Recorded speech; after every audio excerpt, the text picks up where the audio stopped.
Carls, Yes. one day, well, I promise you, hand on heart, I promise you, one day, we will start an episode of the Oddcast live on a Monday night without massive, earth-shaking, last-minute technical dramas. One day that will happen. One day when we can afford someone else to do it. Today is not that day. Today was not that day. No, but you look much better in like 720p. Well, look, the blurrier the better, and I usually try and maximize the amount of backlight and minimize the amount of actual light. But this is now, ladies and gentlemen, I'm coming to you from my webcam because for reasons unexplainable, my Rodecaster video has decided to only talk to my computer in about 4 frames per second, which means that as I move, I become a bit of a jerk, which, okay, I get what it's doing. I see what it's doing. It's a funny reference. But I prefer to be in 25 frames per second. Thank you very much. So I did everything. Thank you. Thank you, Captain IT. Really appreciate your deep wisdom there. Have I tried turning it off and back on again? Only 400 times. The computer, the Rodecaster, I have swapped cables between them. I went to, actually, this happened to me last week as well, so I did get a little bit of warning. I was able to fix it last week, but literally just through repetition. But last week, I went to update my Rodecaster software on my computer just to make sure that it was all good. Well, guess what? The latest, have a guess, Carly, you'll never guess. The latest version of Rode's software that you're supposed to have on your computer if you're using a Rode product. Guess which Rode product the latest version of the Rode software doesn't support? The one you have. The one. Literally, there is why? It's a late model, newest generation Rode product. How does their software not support their own damn I am going to hyperventilate in a minute, Carly. I don't want to one-up you, but this is one of those moments where I guess we're entering into a pissing contest because your troubles are minuscule. No. Hold up. Macs are perfect. You can't tell me about computer troubles. You will destroy the image of the perfection of the Apple Macintosh. You will be throwing away years of lies that you've told me about how utterly infallible your computers are. You can't play this. You cannot one-up me. You can't play this game, Carly. You will lose. This is true, but it turns out they don't swim very well. Macs aren't great with swimming. Sorry, hang on. Phone or laptop? You might notice I'm in a very different scene. You went swimming. Sorry. You just you went for a jog down at the beach. You thought the water looks nice. I'll just give some salt water to my keyboard. What? How do you swim with a laptop? Help me out. In my hand. Wow. Yeah. I have to tell the full story. You ready? Strap yourselves in. This literally is a tangent, but you deserve the full story. You ready? All right. Tangent time. You can't hang on. You can't say tangent and not let me do the thing. Tangent time. Tangent time. Tangent time. Tangent time. Tangent time. Okay. This honestly, I've never looked forward to a tangent more than this. This is about the death of a Macintosh. Are you kidding me? Best episode ever. Strap yourselves in. This story requires all your attention. So, in 2024, this is where this story starts. I had a MacBook Pro and I discovered that when you pour an entire cup of coffee on it, it doesn't like that very much. And it blows up the motherboard basically and requires a complete rebuild. So not only do you have to, they call it the Logi board in a Mac, not only do you have to replace that, you got to replace the keyboard, you got to replace the liquid retina display as well as the battery.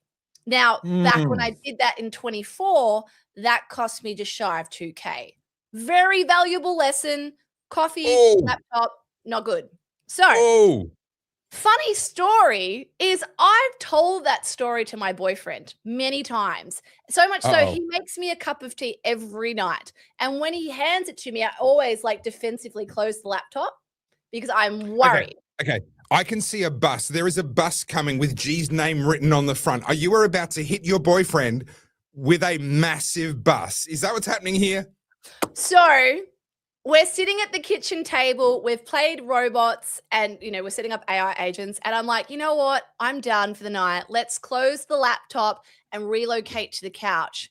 We do that. G gets up, knocks an entire cup of tea onto said laptop that's 29 days old, and the laptop goes for a swim. Brand new M5 MacBook Pro under an entire cup of tea. So the question that springs immediately to my mind is, when's the funeral? Not for the laptop, obviously. When and where are we burying G-Man? Well, G is breathing, but he can't walk, put it that way. Yeah, but if you're in a box underground, you can keep breathing for quite some time, depending on how big the box is. Ah, you figured me out. Yeah. You know that scene from Kill Bill where Uma Thurman is underground? That's G currently. Oh, yeah. He at least has Wi-Fi. So I thought I could watch this show tonight. Yeah. So G, thanks for joining us from Deep Underground. Really appreciate that. I think this is some great life advice from Jen Oz 11. This is good advice for 3-year-olds and for G and Carly. Yeah. You two are the and. You're the also. I tell you what, two need sippy cups. There is no better way to test your relationship than to see how you both react to this situation. And I don't say this to flex. Especially 29 days. Like you just forked out the cash. I was about to say, an insurance job? Are you doing like an insurance fraud thing? Is that what's going on here? Not the first time I've been accused of doing that, but no. That's true. I'd forgotten about that. That's true. No.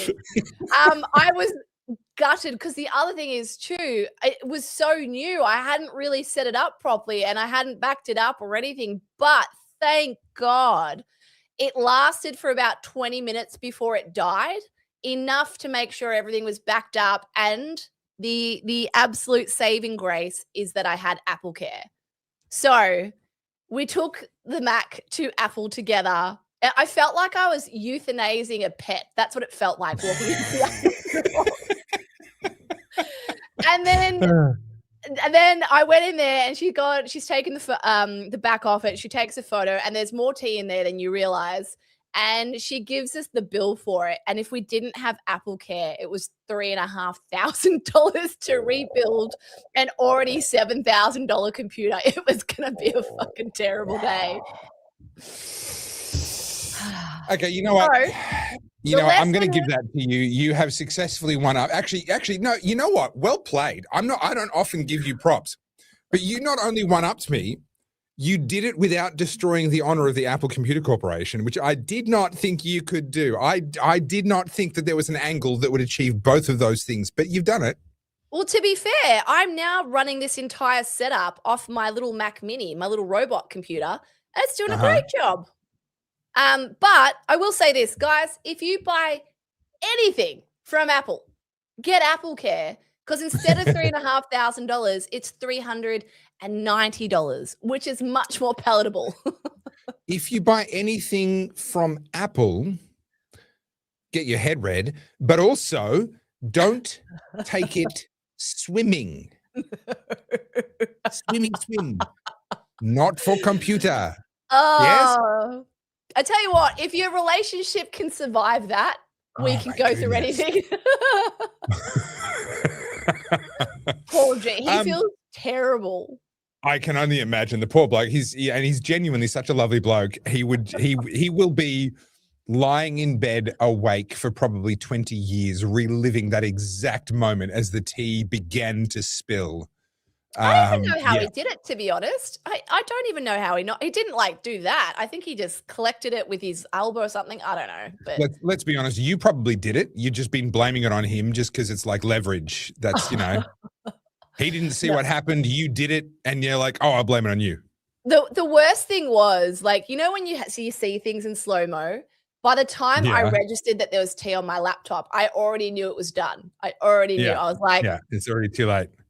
And he's like patting it down. He's like, oh, it's still working. I'm like, No, it's not. Flip it upside down immediately. Get gravity on your side. Yeah. Oh, wow. So I All hope right. everyone had a better weekend than us. Yeah. Yeah. All right. Well, the good news is that you had a backup Mac, and I think I can take credit for that because you were setting up like a Topher bot on your Mac Mini, and that's why you've got it lying around. So I'm just going to totally claim credit. I have been training Topher bot for about 2 weeks, and it's very impressive. Well, it's not that hard to be as impressive as the real thing, or more so. Sorry, I'm just trying a lighting change. Give the camera a minute to adjust. It's a horrible thing on my. There we go. That's a bit better. Look, it's not hard to be more impressive than the real thing. So I look forward to seeing it when the time actually comes. I will say you do look a bit dark, but then again, so do I. Is it just my screen? Am I just? No, my screen's on. My screen's on full blast here. Don't know what's going on. I think I look gorgeous. I think the lighting's lovely. It's a lovely look. I saw someone someone complimented your jumper a minute ago. Not quite sure. Not sure that I'm on the same. There we go. I'm not sure that I'm on the same page, if I'm honest. What does it say? I can't read the comment from here. It says gorgeous jumper. I just like, is it a leopard that lost its color? I'm confused. It's a leopard under a psychedelic trip. I see. Yes, because I make all of my fashion choices under a psychedelic trip. That's life's too short. Fair. So I've written in my caption, Manic Monday. I have been up since 5. I flew to Sydney to cheat on you and do another podcast. I literally walked in the door and here I am again. That is dedication. Well, look, I mean, and look at me just being so forgiving and just letting you straight back into the fold after you did that.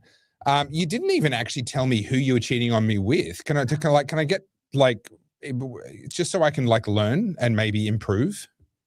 So I actually went to the Nova Studios in Sydney. It's a financial podcast of all things. And we were talking about fast fashion and the cost of hyperconsumption. So it was actually a really good podcast. She was talking about how to use sympathy-based crowdfunding campaigns to pay your bills. Is that? Yeah. Key topic. Scamming 101. Scamming 101. Yeah. Excellent. No, I can see why they got you on as a guest. Yeah. No, that actually sounds good because you are, of course, your background is that game and you were successful for 10 solid years, which in any small business context, that's a successful business. And now you're kind of back in the game a little bit. You've been handling my stuff. You've got your Kobe brand starting back up again. So you've got a bit of history there, but you're also kind of current with what's going on. Well, do you know what I've said? I know I try and always give you guys the optimism, but I am really excited for this. I have noticed this massive shift towards where young women are aiming. So I know we give Gen Z a lot of crap, right?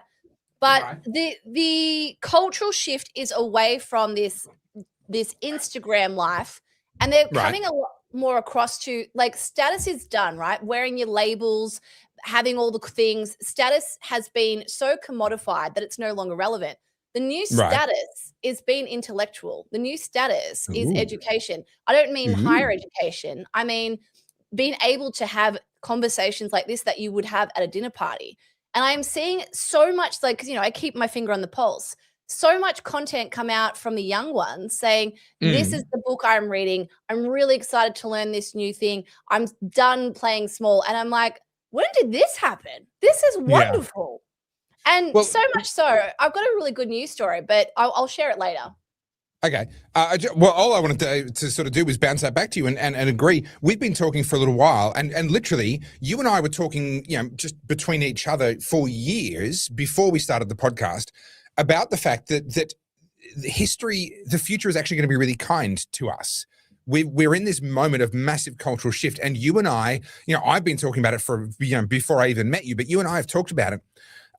We saw this coming before it was obvious. Yeah. Right. I saw this coming initially back in about 2017 was when I first went, hold up, it's not happening yet, but I reckon in a couple of years we'll be able to see it. Took till about 2019-20 to begin to see the beginning, but all of that was obfuscated by COVID. COVID kind of messed up all the signals. You just couldn't see the signal for the noise. There was so much noise during the COVID era, but coming out of the COVID era, 2023, all of a sudden everyone could see it. It was obvious. Yep. that we're in this moment of massive cultural shift. And I think it's actually going to be really kind to people like you and me. A lot of the fakery, I mean, people are jumping in with comments that agree, but obviously, that will happen. This is our podcast, and they listen to us for a reason. But yeah, authenticity, or GTFO. This is people have had enough of the simulation. This is the attitude, I don't want to use the word values because I'd be using it too cheaply. The exhaustion has kicked that's what in it is. Fatigue. with the fakery, the fatigue. We're done. We're not interested. We know that it has no value. And it was interesting. So I released the Dan Bilzerian video that you bullied me into doing, Carly, you meanie, I did do that earlier today. And it's been received with mixed reviews, as most of my videos are. I'm rarely universally loved. And one of the interesting things was one of the comments was, I can't imagine Dan being like unhappy. Well, he talks about it in his own podcast. He talks about the fact. So this is Dan Bilzerian. For those that don't know, he is famous for being famous. He's the son of a very wealthy, somewhat fraudulent businessman, and made a lot of money, plays poker for a living, goes to the gym and bangs women. That's his life. That's his bag. He started up an Instagram account and he was looks maxing before looks maxing became a thing. He was kind of Andrew Tate. If Andrew Tate and Bonnie Blue had the same dad, it would be Dan Bilzerian, right? Yes. That kind of misogynistic whatever on one hand and the zero value body count on the other, right? You put both those together and you've got Dan Bilzerian. He was playing poker for a living not for a living, he was playing poker. That's what he was known for. And he literally explicitly spent 10 years chasing pleasure, 10 years of hedonism. And that was literally the point. That's what he wanted to do. That's what he was doing explicitly. He called it that. He said that's what it was. He was chasing pleasure and fun and meaning in life through hedonism. 10 years on, guess what? It's empty. Turns out it doesn't make you happy. Who knew? He could have read the book of Ecclesiastes, vanity, vanity, all is vanity. Life is a breath. Life is just a wind. We get blown away before we know it. He could have saved himself 10 years.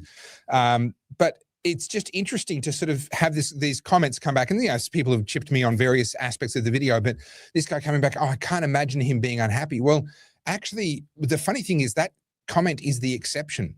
Yeah. Overwhelmingly, people can 100% understand him being miserable whilst he's sitting on a super yacht surrounded by 99 bitches. Like, absolutely, the misery is kind of obvious, actually. Yeah. And I would say 10 years ago, when Dan was in that phase and he was playing it up, I don't think people had the discernment to recognize the misery when they saw it. I didn't realize he turned the corner. I didn't realize he was sort of lamenting that. No, so he's talked about that. He's very Andrew Tate. He's sort of Islamic adjacent, talking up Islam as a religion. He's now in a monogamous relationship, or that's what he says. And he's now running for the 6th congressional district in Florida because he wants to give back. He's chasing meaning and giving back now. Yeah. And look, good on him. He's chasing meaning. That's fine. That's part of the journey of life.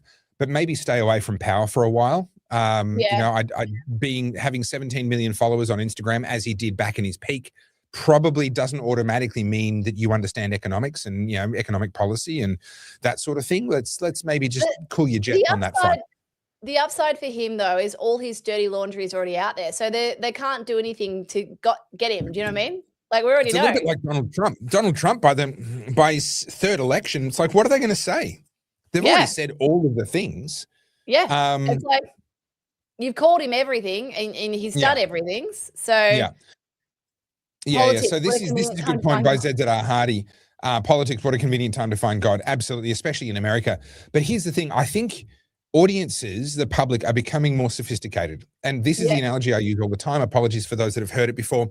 But if you go back and watch a movie that scared you when you were a kid, right, where the special effects were super convincing and like, you had nightmares about it. Go back and watch it now. Yeah. And you go, really?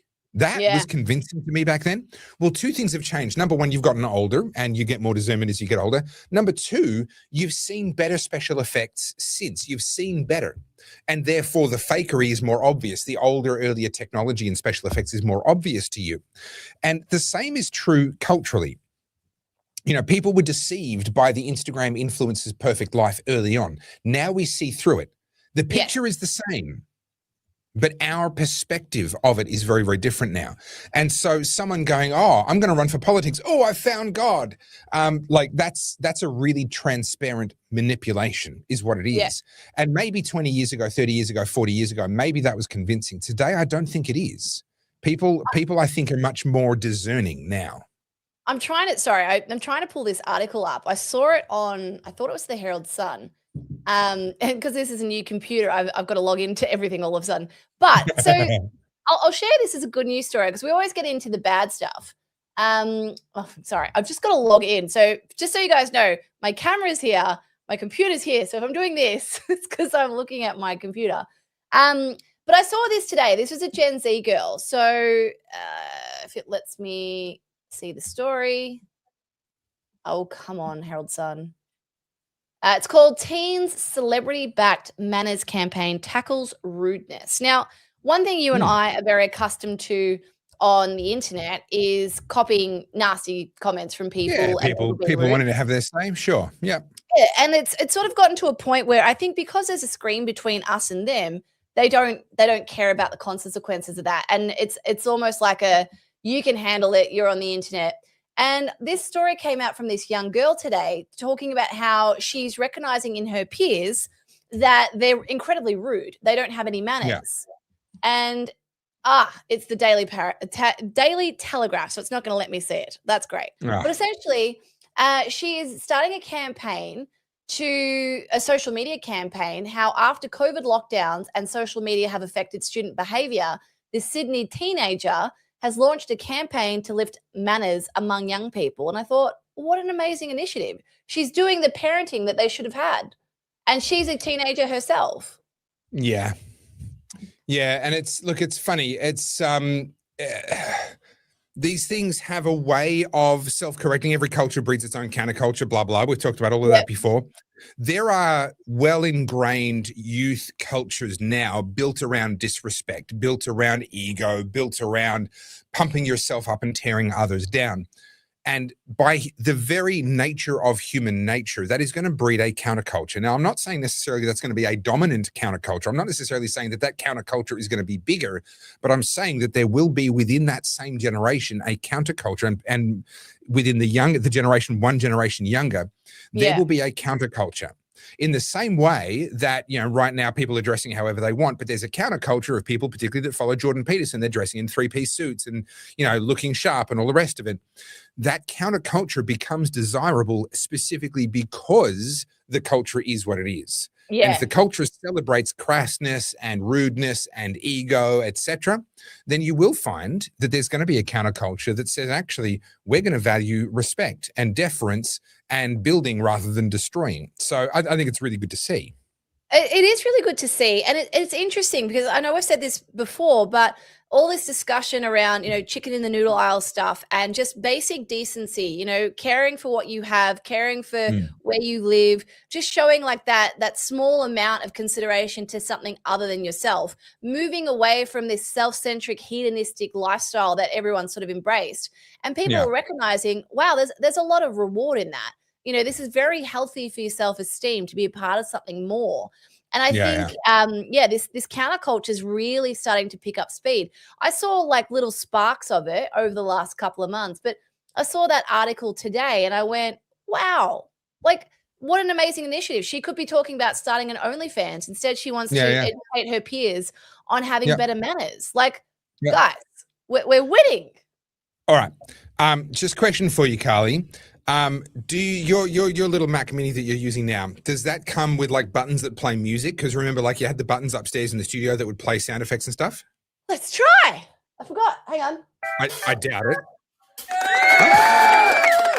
Okay. I genuinely, I have no idea. Okay.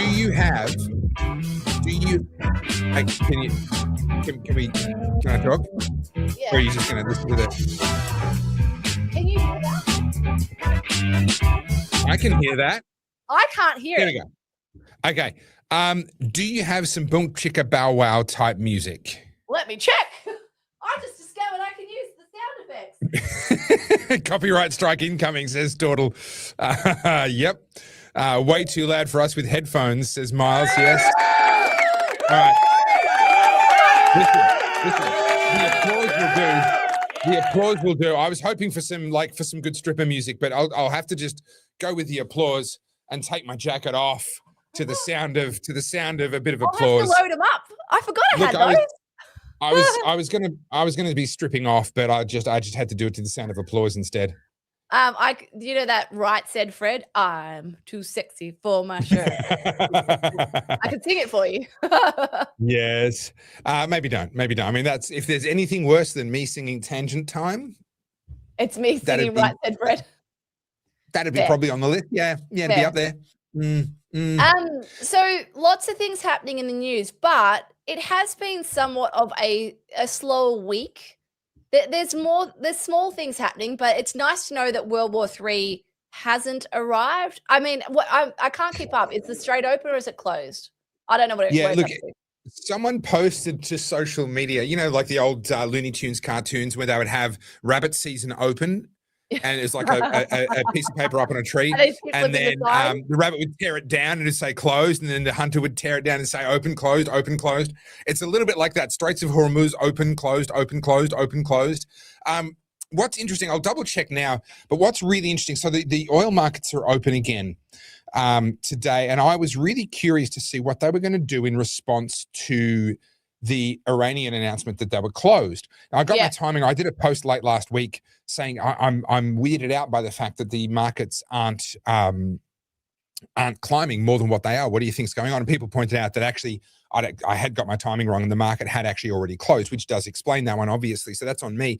But what's interesting is the market opened today and it's holding below 90. Which is still, I mean, it's much higher than it was before the Iran war started, obviously, but that still indicates to me that even with Iran having now turned around and reclosed the straits, there is considerable market optimism. And I don't have a good answer for you. I've gotten a couple of guesses really quite wrong on the whole Iran oil thing already so far. So everyone just take what I say with a really big grain of salt. Clearly there's something I'm just not reading correctly here, and I don't know what it is yet. But my best guess here is that this is the effect of so much American oil coming online, and the world markets are sitting there going, actually, you know, there's a 20% shortfall because the Straits of Hormuz are closed, but actually it's only a 10% shortfall because America is going drill, baby, drill. You know, it's still not good. It's still elevated prices, but it's not reacting the way that it did the first time the straits were closed, for example. So I have to assume that that's going to be based around the fact that so much American oil is coming online, alternatives are coming online. I know Saudi Arabia commissioned an alternative pipeline that doesn't carry a lot of oil, but it all helps. And then that pipeline got hit, and then it's been repaired, and there's been a whole drama around that. You know, the market is adapting, and I think that's being reflected slowly. The oil price appears to me to be becoming a bit less reactive to whatever happens in the strait. Ben Frail's got an interesting point here. You know, I heard something happen in Geelong too. Yeah, look, I covered that. That's going to impact us here in Australia, but it's really going to have no noticeable impact globally speaking. Well, I read today that they think it'll be up and running within weeks at 90% capacity. So they're pretty confident they can get it back and back up again. But I mean, talking about the Geelong refinery, for those who don't know what we're talking about, there was a mysterious fire at one of the last remaining oil refineries in Geelong. And this refinery is 70 years old. And of course, everyone went nuts with the conspiracies. You know, I did read an article that there was a drone that has a laser on it that was flying around. And I mean, you know, we can speculate, but it was mighty convenient that it did go up in flames. That's for sure. Look, this is the stuff that I just don't buy into. I just don't buy into any of this nonsense. So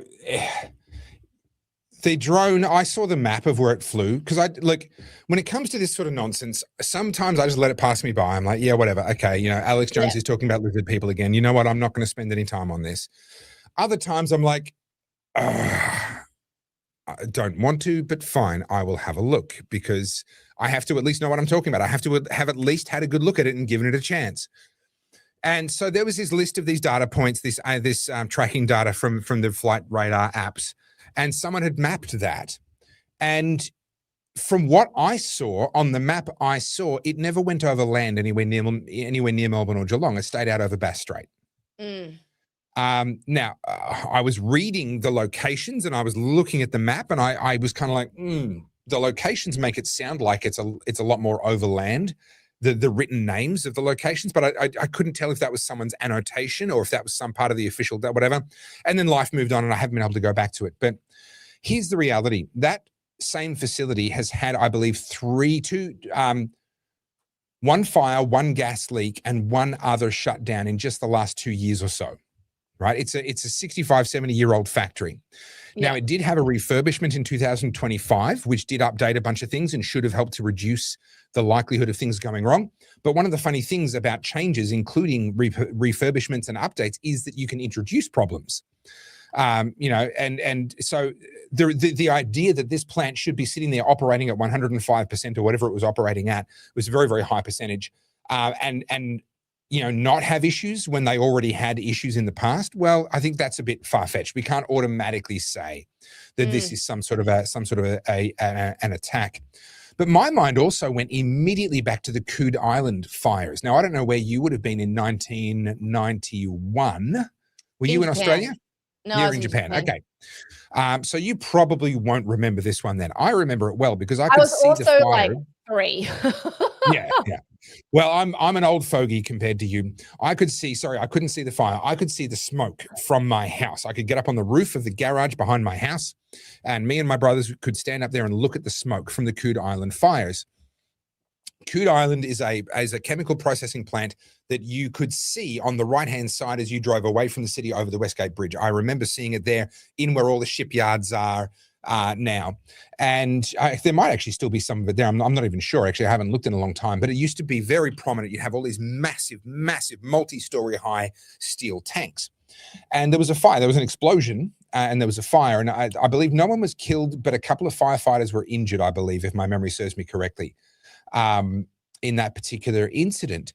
And it took them 2 days to put it out, and they actually had to bring in specialist firefighting units from Melbourne Airport that could shoot foam, fire retardant, because water wasn't the right, chemical fires. Some of them are okay, but many of them, you can't use water on them.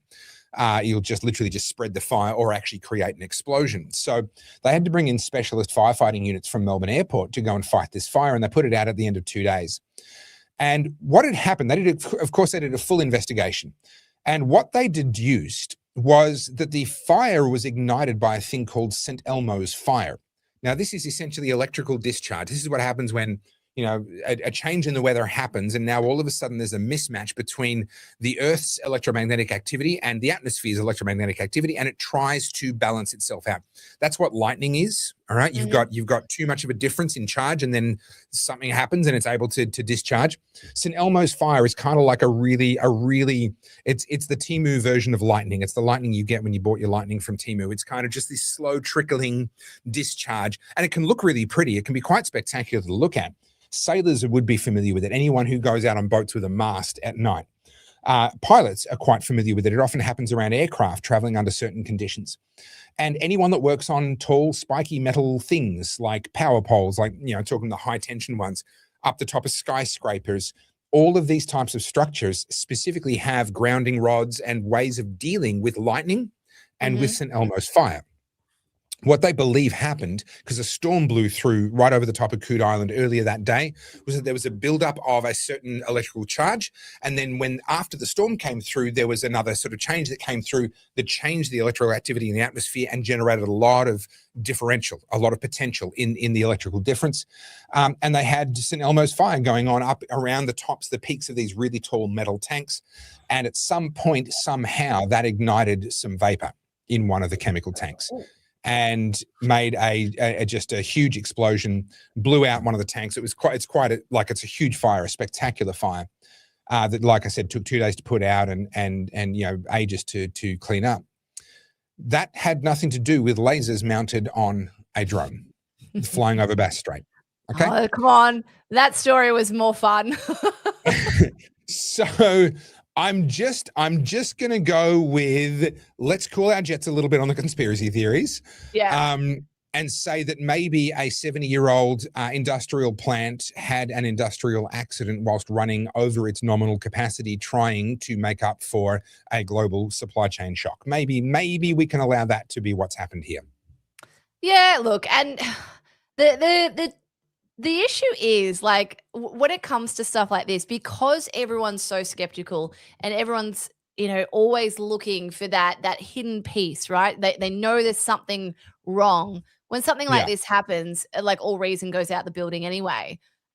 People aren't willing to hear it, and I mean, within seconds of that story hitting the news, the conspiracies were everywhere, and everyone was an expert. The news wasn't Everyone even. knew. Oh, they knew. They knew. They knew, and it wasn't the story wasn't even an hour old, Yeah. and people are putting up, talking to camera exposés, talking about this, Yeah. Person said this, and I'm like, Yeah. guys, there's things to get upset about, but let's Yeah. just keep our heads in the game. And this is where they win, right? As in, Yeah. not the people doing the conspiracy. This is where, if there is shitty stuff going on in the government, this is the kind of stuff that distracts you from paying attention to the stuff that's done in plain sight. Like, I think people, we've said this before, people give the government and its nefarious, bodies, like 3-letter bodies and whatever, way too much credit. These people are nowhere near as organized as you think. Oh, If 100%. anything, The government can't organize a route in a brothel, and yet we think they can manage all of these kind of like highfalutin, complicated conspiracy theories. But yes, the comment that I just had up there till a second ago is correct. It's sort of because we do get lied to all the time, that makes it very difficult to kind of cool your jets and be like, no, hang on, maybe this isn't another one of those. yeah. And it would be nice if we could just have a little more faith in our politicians to actually just not be lying to us flat out the whole time. And that's the thing. I mean, right now we're looking at, in Victoria, to distract from some of the most horrific things that have been happening. I don't know if you've been paying attention. There was a man who drove into a crowd down here at Comic-Con, like the convention. There was another horrific knife attack. I get more youth crime stuff, right? Like it's happening so brazenly that it's just it's underreported now because people are like, oh yeah, same. And so Jacinta Allen's like, oh, well, guys, I'm going to extend the free public transport. It's like nothing to see here. Keep them. It's bread and circuses, right? That's exactly what this is. She's in an election cycle and she knows things are dire. And can you believe this today? I'm sort of jumping all over the place, but The Age put up an article that said Beck Judd may have been right on youth crime. Do you remember this story? I have not read that story. No. So it was 2021 or 2. Daniel Andrews was still the Premier of Victoria, and Beck Judd, on her stories, as she does, called out and said, the crime in Bayside, Melbourne is out of control. There's rapes, there's home break-ins, there's car theft. And Daniel Andrews famously gaslit her and said, the data says otherwise. Well, it turns out Daniel Andrews may have been lying himself because the data, says verbatim, it's fucked. There is things that are, the crime down here is just out of control. And you talked about fatigue. It is fatigue. And I think everyone's ready to reclaim this city. And I just, how I get my like weird Spidey moments, my Oracle moments? I had one on the plane. Like I was pretty lucid. I was like in and out of consciousness. And I just had this, like, call it a premonition, this idea that there will be a campaign to reclaim Melbourne, right? And I don't know if it's post or pre the election here, but I think the appetite and the desire to finally grab this city back is actually here. I can feel the energy.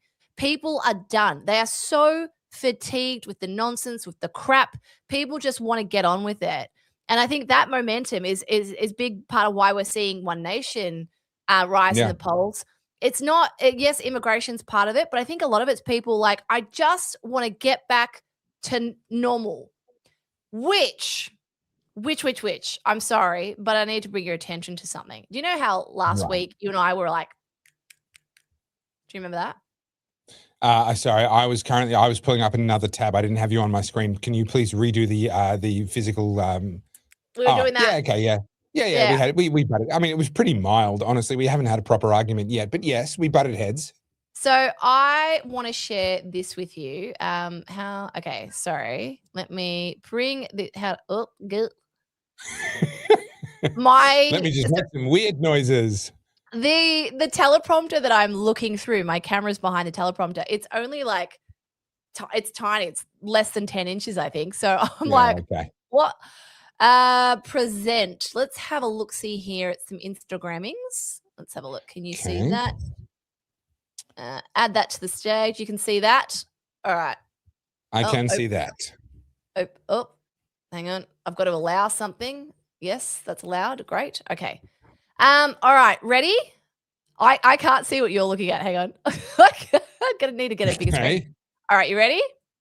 All right. I'm terrified. I grew up on the outskirts of Brizzy in the 70s and the 80s. Dad had a Tirana GTR. Green. Fast. Yeah, good dad. I went to school barefoot with whole salamis and cheese for morning tea. We also had a Nissan Urvan. No aircon. Didn't we cook on the way to the Goldie? We stayed at the El Dorado. They had a dive pool. It was so fun. We went to Grundy's, Pizza Hut, all you can eat Tuesdays, Sizzler on a Friday for special occasions, garlic bread. I loved Wally Lewis, Alan Border. They were my kings. Dawn Fraser, the Queen, gave us something to dream about. They did.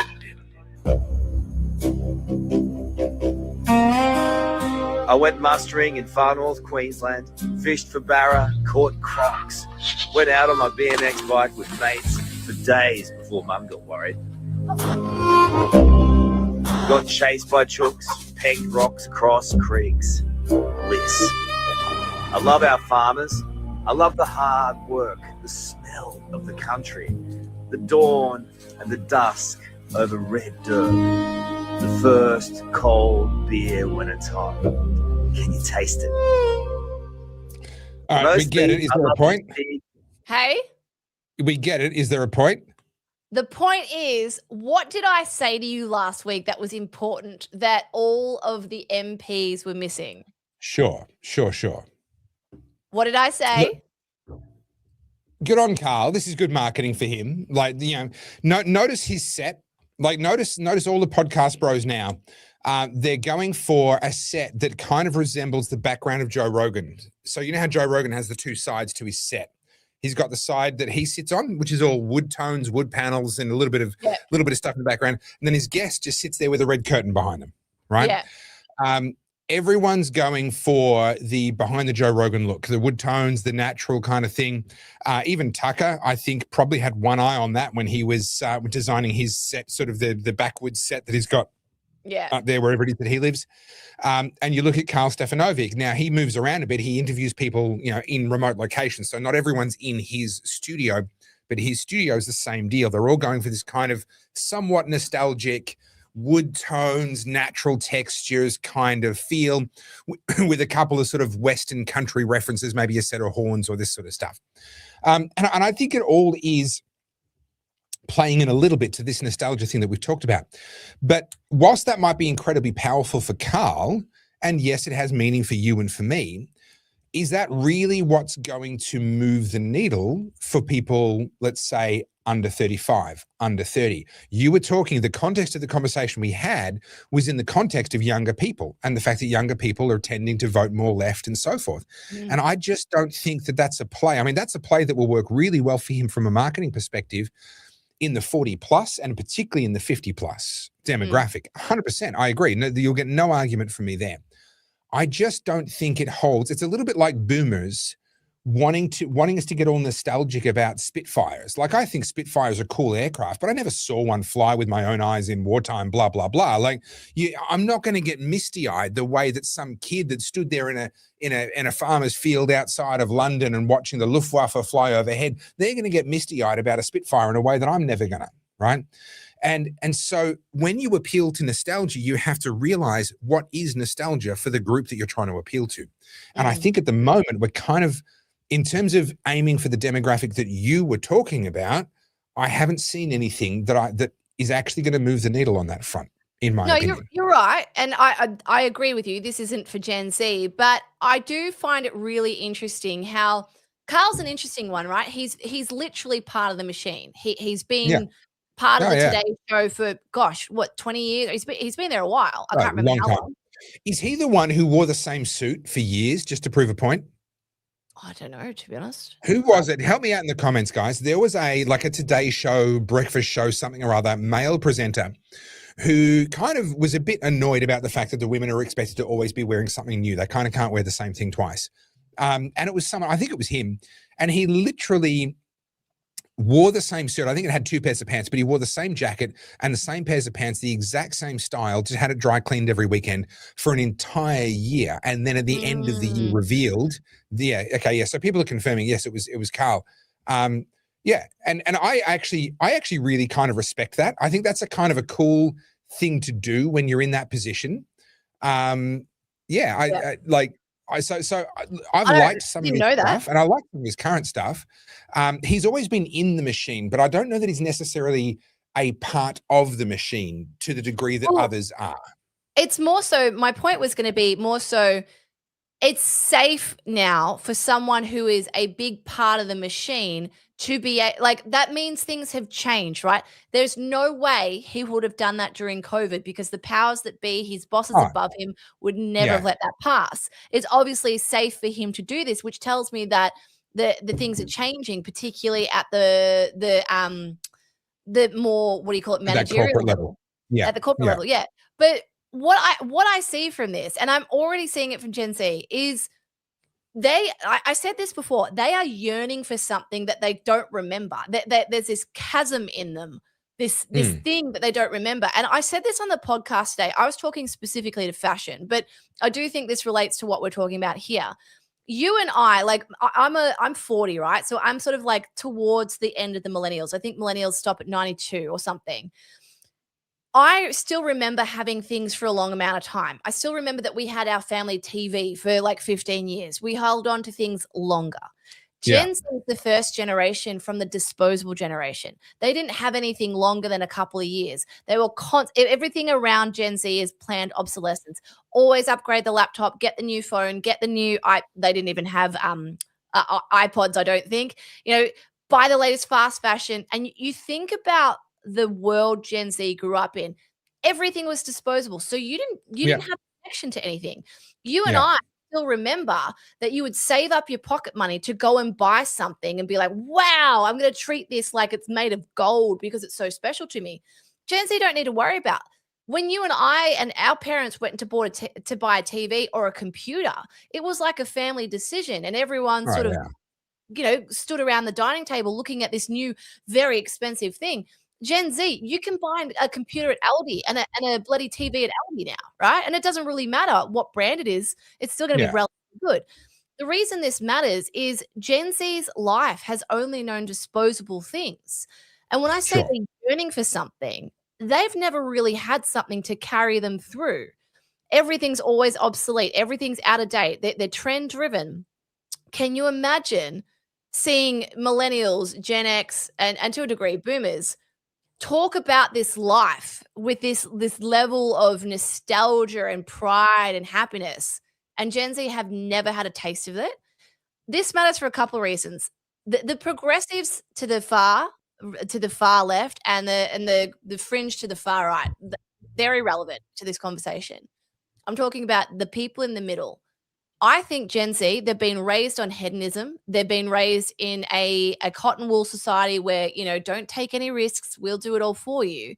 Yeah. Imagine what that's building. And they talk about this in The Fourth Turning, not to mention the book again, but it's creating this vacuum, right?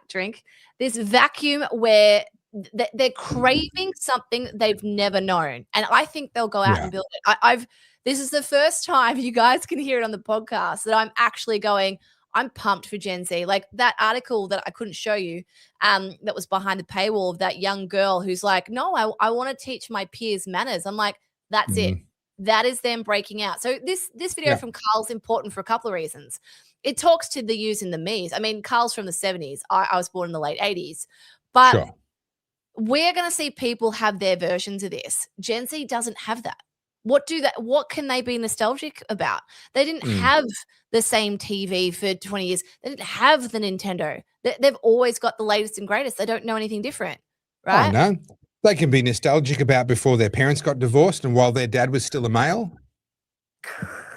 True. But it's the first time that I've really, like, the more I deep dive into this, the more I think about it. I'm like, this generation, some of them are lost for sure. Some of them we can't fix. Yeah. But I dare say that they're getting to a point, right? They're in their early 20s now. I think they know they've had a taste of life and they're going, this sucks. Some of them have gone socialism. It makes sense. Socialism, you don't have to try. The rest of them, I think they're going to move towards conservatism quicker than we think. And I'm not just talking trad wife stuff. I'm not talking about stereotypes. You know, stereotypes be damned. I'm talking about genuine, I've had enough of this. No one's helping me. No one's giving me anything. I'll go out and bloody get it myself, which is where they should have been a long time ago. But, you know, all this friction, I think, is going to help them. So, and I think we'll see that pay dividends in our election cycles too. I really do. I'm pretty optimistic now. Look, I agree, but I'm also mindful we've got a couple of topics to get through, and I've got a surprise topic for you that I didn't clear with you first. But can I just drowning Max, is it? Can I just say, I'm getting so sick and tired of being right. And specifically, I'm getting so sick and tired of being right in exactly the areas where I was punished for misinformation and disinformation by the social media platforms over the last 5 years. It's really tiring, guys. You have no idea how exhausting, what a burden it is being right all the time. Did you know that the government, and when I say the government, I mean the Department of Climate Change, Energy and the Environment and Water, have now come out and admitted, and it's all in bureaucratic language, I'm not going to read it, but this is the name of the report. You can find it for yourself. It's the Inquiry into Solar Panel Reuse and Recycling in Australia, submission to the House of Representatives Standing Committee on Climate Change, Energy, Environment and Water. In very bureaucratic language, in this document, which came out in March 2026, they admit that in Australia right now, approximately 90% of solar panels are going into landfill. They are not being recycled. We were told, oh, all this manufacturing, all this industry, all this mining, all of this digging up the planet, all of this 8-year-olds in the Congo being forced into child slave labor to make their bosses rich and to die young of heavy metal poisonings in their 30s if they're lucky, but more likely in their late 20s, that all of that was worth it because once those minerals were out of the ground and those metals were out of the ground and they were in a solar panel made, of course, by Uyghur slave labor in China, but let's not talk about that either. Once they were in there and brought to Australia and installed over perfect, pristine farming land, that would forever be in our energy ecosystem. That when those panels aged out, not in 10 or 15 years, that's misinformation. It's going to be at least 25 or 30 years. These things will be fine. And they were going to survive until I'm like 80 years of age, and then they would get recycled. And all of those heavy metals and all of those minerals would get turned back into pristine, brand new, perfect solar panels to get reinstalled in the same locations. And we would enter a circular economy where no more of this strip mining the planet in the name of the environment would ever be necessary ever again. But it turns out, and no one could have seen this coming, literally nobody said, actually, this crap is going into landfill. No, not me. No, if you did research, you couldn't find me predicting that at all. You couldn't find any One Nation politicians. You couldn't find anyone perhaps on just the rational side of humanity making the very obvious point that we have absolutely no ability to recycle this crap here in Australia, and the Chinese have absolutely no appetite to have it shipped back to them to be remanufactured, because that's more expensive than making them brand new out of raw materials. There is literally no market for used solar panels. No one wants them. Hardly anyone is recycling them at all. And in fact, the recycled stuff ends up being more expensive than the brand new stuff. No one was warning about that, I will have you know. And so I was gobsmacked to learn that, in fact, I was right. But that's impossible because no one could have predicted this. But I was right. And 90% of it, according to our government, is currently going into landfill. And you know what solar panels do when they get sort of broken and crushed up and dumped in a hole in the ground? Leak toxic shit into our soil. And do you know what the half-life, we hear about nuclear waste, oh, the half-life is thousands of years. It lasts for thousands of years. You know what the half-life of those toxic metals is? Infinite. They have no half-life. They don't break down because they're not radioactive in that same way. They are toxic, and that's a different thing. Once toxic, always toxic. All you can do is dig it up and chuck it somewhere where it's not going to leach. But guess what? If it's leaching into your groundwater, good luck. Good luck with that one. All in the name of the environment. This coming. Again, I had this conversation today on this podcast about fast fashion. Everyone talks about things like, oh, you know, we're going to be more sustainable, right? The biggest greenwash in fashion was vegan leather. Right? Because obviously leather from cows or lamb is evil and horrible, even though our ancestors used animal pelts all of human history. But no, we are far more morally superior than we are sophisticated. Yep. We're way smarter, guys. So we're going to invent a polymer or like a plastic, call it vegan, and convince everyone to buy that. Now, what is another name for vegan leather? I'm guessing vinyl. Or? I don't know. Starts with P. Pleather? It's plastic. That's what vegan leather is. Sure. Okay, it's plastic. And now Lululemon, the gym brand, is now in court in the US over chemicals that are like forever chemicals that are on their clothes that are being used for moisture wicking or stain resistance or stretch. Those chemicals, they're called PFAS, are potentially poisoning people. Now, think about Lululemon. They make sports bras and leggings. Yep. What parts of the body do they go on? Parts of the body that are pretty susceptible to things like cancerous tumors and other horrible things that women suffer from.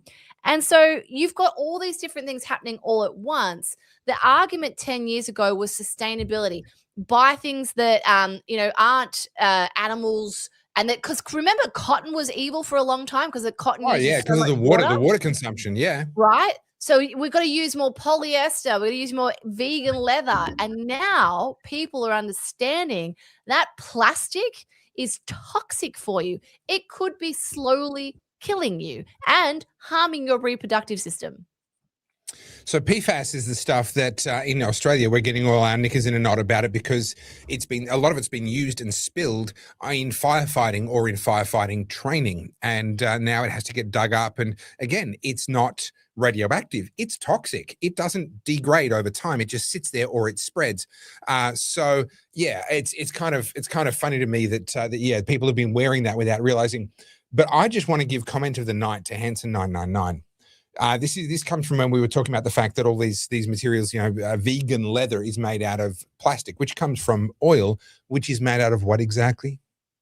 Dead animals. Tell the vegans that they're wearing dead animals. No, you don't understand. It's vegan leather. Yeah, made out of dead animals. You're still wearing dead animals. Well done, Hanson 999. That is a great angle. There's so many things to consider with this, not just fashion, but just in general. If you go far back in the supply chain and you realize how things are either mined or how things are produced, it's pretty horrific. Like, I'm about to go to China next week. I'm going to Guangzhou. I'm going to literally ground zero of our production core. Yeah. Not just for fashion, for everything. Everything comes from bloody China. And people want both things at the same time. You want cheap prices, you want affordability, you want convenience, but then you also want all these beautiful, sustainable, make everything all happy and rainbows and pretty. Yeah. You can't have both. You pick one. James makes a great point. It might be dead animals, but they were ethically meteor slaughtered dead animals. And we don't do it that way anymore. They were ethically meteor slaughtered dead animals. And we don't do it like that anymore. So, and yes, I know everybody in the comments is like, that's not how oil gets made. I know, but it's funny. If we're teasing vegans, this is the funny version. We go with the funny version. Okay.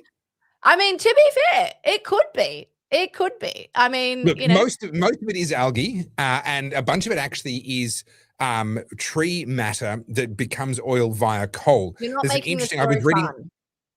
Sorry? This is not fun. It's not fun when you ruin the story. Can I share with you some very interesting research that I was reading recently?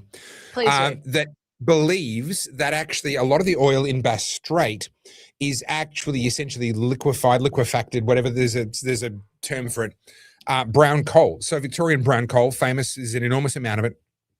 Very, very good. It's not the cleanest, and it's certainly not the most energy dense, but it's a very, very effective source of energy for our brown coal power stations down in Victoria. And actually, if you push it down deep enough and the pressure becomes high enough, there's reason to believe that it will actually naturally, just via the forces involved, turn itself into oil.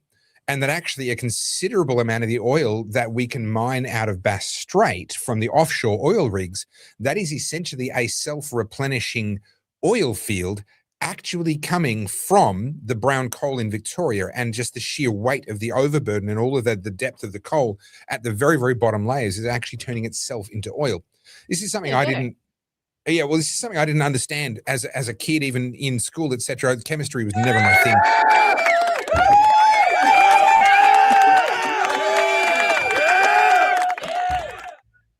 The level of smug, the level of condescension, honestly, is like a Mac owner driving a Tesla. I would never. Like the level of smug that just came from you just then. I would never drive a Tesla. That was smugness of South Park proportions. That was epic smug. I don't often get offended, but accusing me of driving an EV is unconscionable. Well, look, you hurt me, I hurt you back. Like that's how this rolls. But essentially, oil, gas, and coal are genuinely just different versions of the same thing. And under the right circumstances, they can all be transformed into the other. Well, okay, not so much back to coal, but you get what I mean. Like these are the same raw materials arranged in different ways. And like, for me, that still blows my mind. And even plastics and what can be done with plastics to rearrange the polymer chains to turn it into different types of plastics and solids and liquids. And it does my head in. That is tantamount to magic. Whoever works in material science, you guys are magicians, basically. Yeah. Not to bring it back to fashion again, but this is something I chatted about on this podcast today, because I think unless you're a bit of a nerd and you seek this information out, why would you think about it, right? We were talking, she was asking me, like, what should we be buying? What should we be thinking about when we're buying our clothes? And I said to her, you need to pay attention to the fabrication. You need to pay attention to what the blend is. Is it like a poly blend? What kind of poly, and how much is in there, and how much is cotton, how much is wool, how much is silk? And when I didn't want to go too crazy to the breakdown of it, but there's different types of yarns, right? And you can have short chain yarns, which is basically all these fibers that are all weaved together, and you cannot recycle it. So if it's got poly in it, you can't undo that. It's just this mess. It's unrecyclable. So it goes to incineration, or it goes to landfill, right? People are now becoming grossly aware of our footprint. And this is where you sort of go full circle. Like I say all the lefties, all the environmentalists before they went all crazy. That's what they used to care about. Now they've gone all down the other end. All these flags that they all rock up to at all their protests, they're all plastic. It's all plastic. Yeah, that's right. Right? We're starting to realize that all of these clothes, all this fast fashion that people want and have this insatiable appetite for, you can't do anything with it. It is single-use plastic. That's what it is, right? Yeah. You think, oh, it's not 100%. single-use because you wear it 1 to 2, 3, 4 times. It is single-use. It has no life after that. It has to be incinerated, or like you said, it sits in landfill and becomes toxic sludge. Okay, so I can't take credit for this. I saw this as I was scroll holing on Instagram, which I do from time to time now. Partly I blame you for that, but anyway. So I can't claim credit for this, but I thought it was very, very funny. A comedian did a routine about how someone who was like this vegan activist, environmental person saw him using a plastic straw and was like, hey, you can't do that. And he said, why not? That's a single-use plastic straw. Okay. That you can't use single-use plastic. Why not? Well, because if that ends up in a creek, it's going to run out to sea and it's going to get stuck in the nose of a turtle and it's going to kill a turtle. And he says, well, if that's what it's going to do, it's not single use, is it? I mean, it's clearly made itself useful a second time, right? And I don't think you can argue with that logic. I mean, yeah, the more you ponder these things, I mean, the man has a point. Speaking of single-use plastic, we talked about Trudeau at Coachella.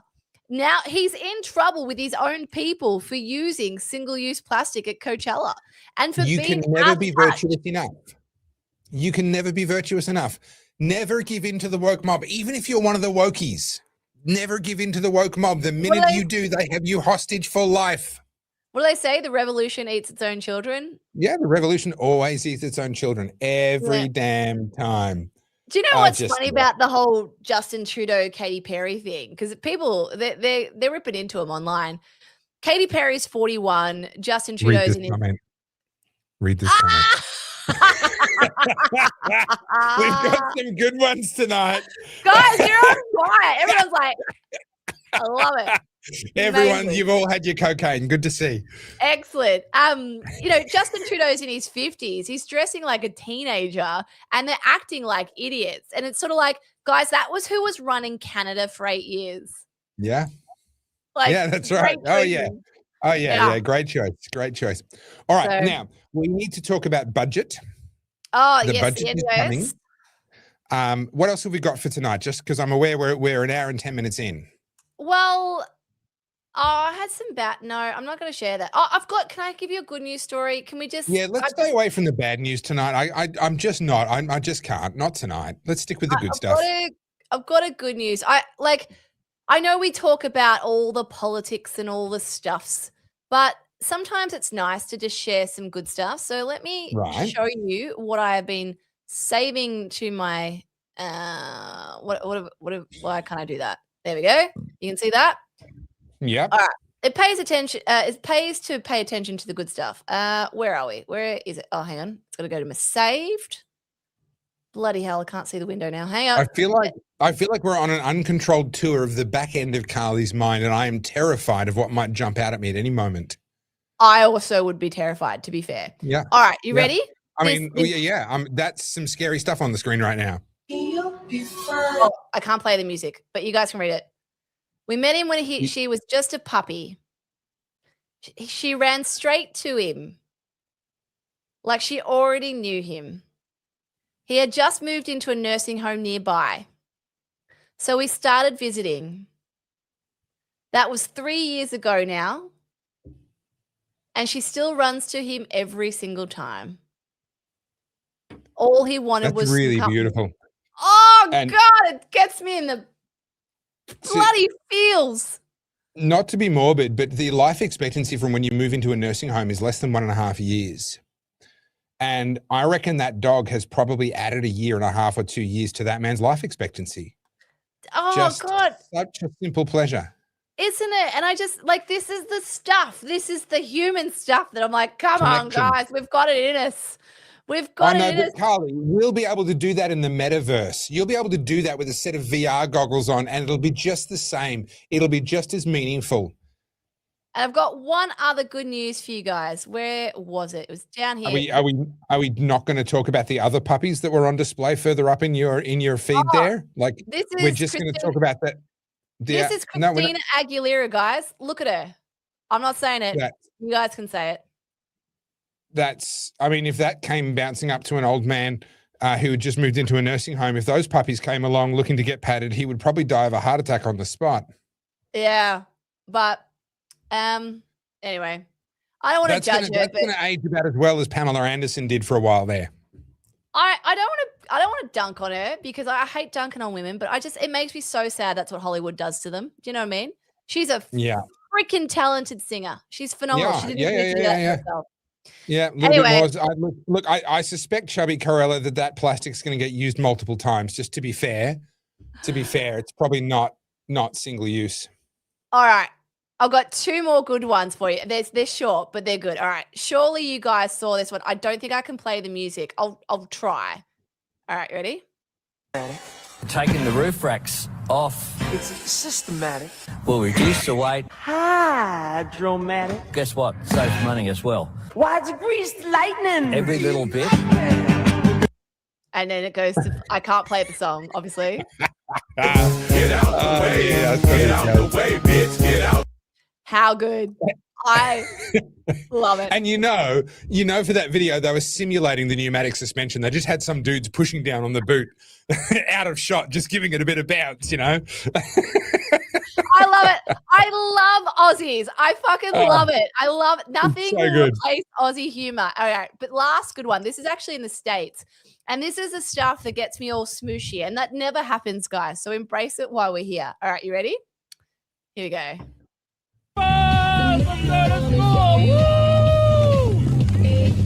Bieber-Cella? Bieber, Justin Bieber. Yeah.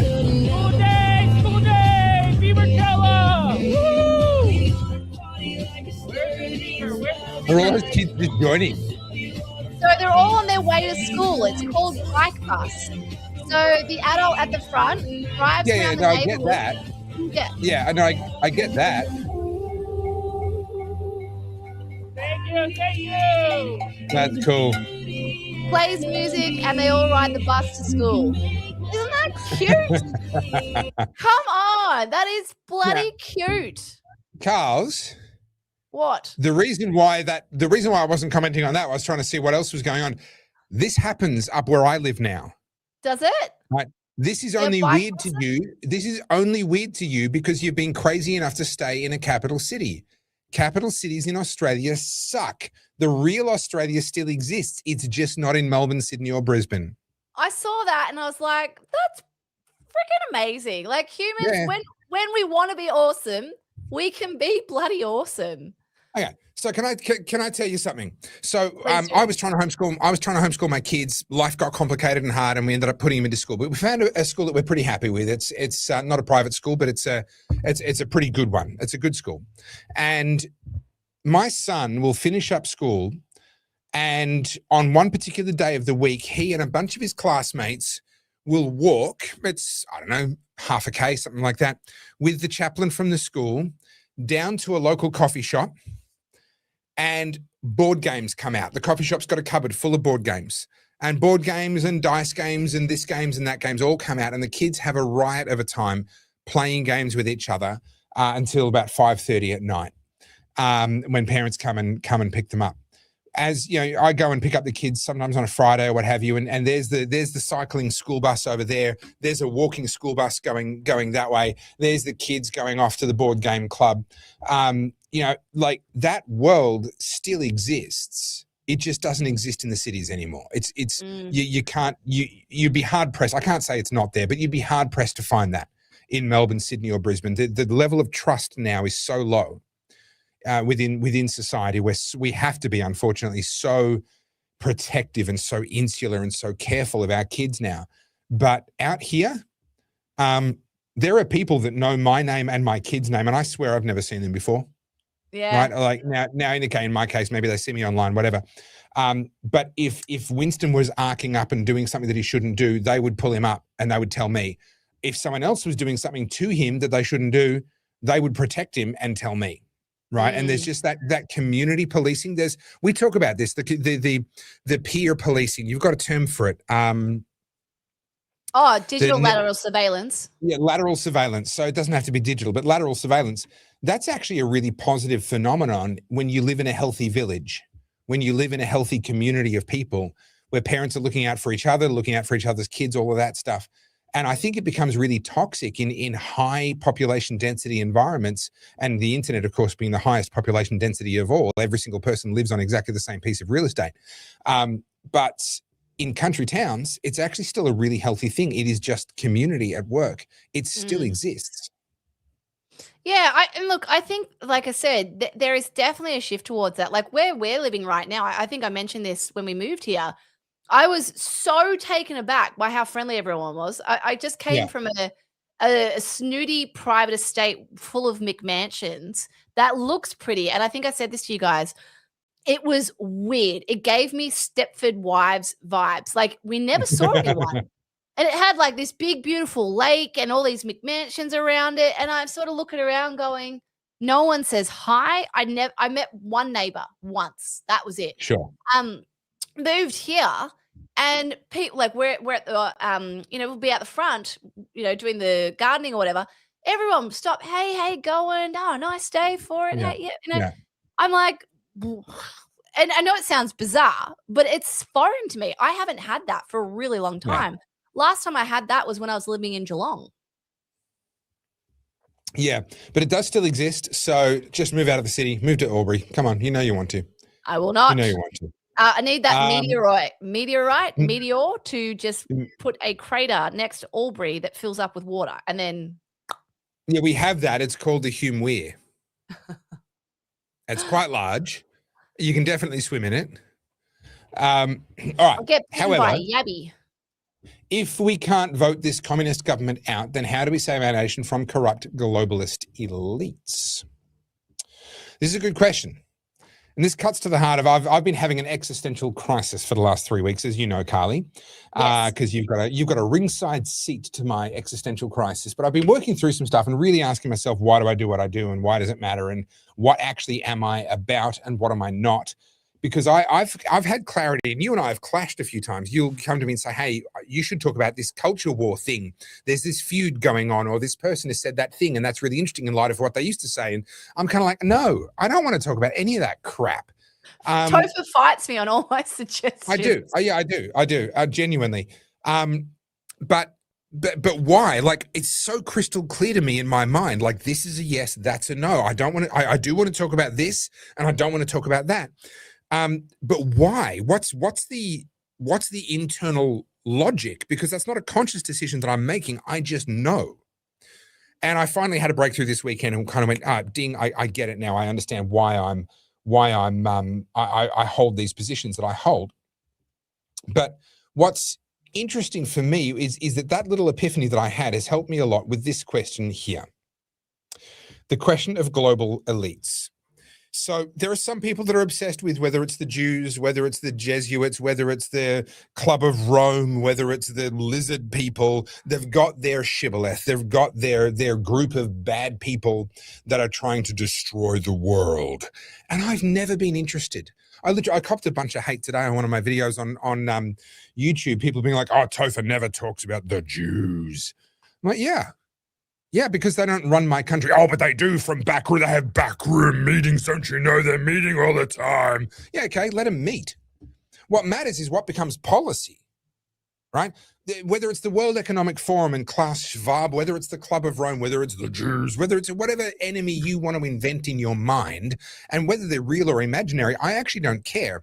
They don't matter until they get to influence what becomes policy in this country. And so if we can take control of the policy and the policy makers, as we the people, that is, then we win.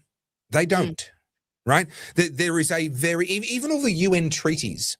So people say, oh, we've signed all our sovereignty over to the UN. No, we haven't. The UN treaties work in a very specific way. They bind the legislature to pass legislation.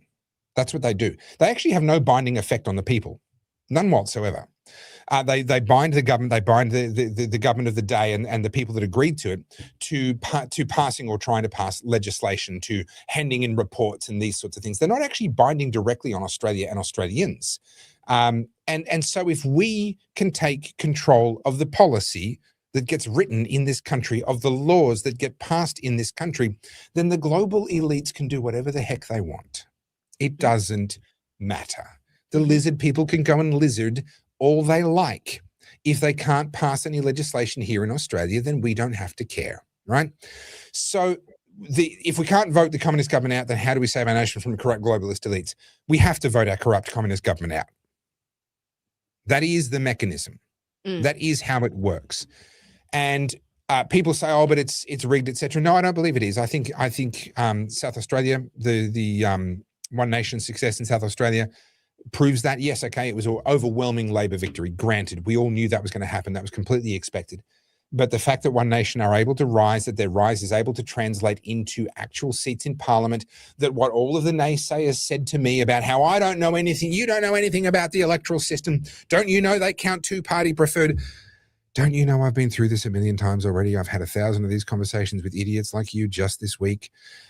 Yes, they count two-party preferred in the events that it's mathematically impossible for anything other than the two-party preferred result. Yeah, of course they do. I would too. But the minute they see the results come in and they go, hang on, this does not match the assumptions that we made, which happened a lot in South Australia, they throw their pre-planned two-party preferred count in the bin and they do a full count, and they don't declare a result until they've done a full count. To my knowledge, there has never been an instance where the Australian, that's the federal one, Electoral Commission has declared a result in a seat that was later found to be wrong when they did a full count. So the full count is done all the time. Every single seat in every single election, the full count is done in the following couple of weeks after the election. Not once has the Australian, not state, but federal, the Australian Electoral Commission had to overturn a result. Why? Because when the numbers come in different to what they were expecting, they change the plan on the night. They go from a two-party preferred count to a full count, and that saves them the embarrassment of having an invalid result later on. And South Australia really proved that. There were lots of seats that came in where they're obliged by the law to make the assumption that the two-party preferred count is going to be the two parties that were in the lead at the previous election. They can't go off opinion polls. They can't factor any of that in. They just have to go off previous results. And so when the new results come in and they're so obviously so different, they throw the two-party preferred count in the bin and they do a full count. South Australia proved it, right? I've copped flack for years for saying that this was how it worked. It's been proved. You can all shut up now. So we have a functional electoral system. We have an electoral system that is based more on paper than basically anyone else's in the world. There are very few that are more paper-based than ours. Sure, you can bring a pen and use it if you want to. No one's stopping you from using a pen, for crying out loud. But honestly, can we stop the paranoia about pencils? Why are they giving us pencils, not pens? Because pencils are cheaper. Okay, that's it. That's the whole story. That's the long and the short of it. I'm aware of a couple of instances where people have been altering ballots that were written in pencil. Particularly, there was a lady who was counting the ballots. She was caught.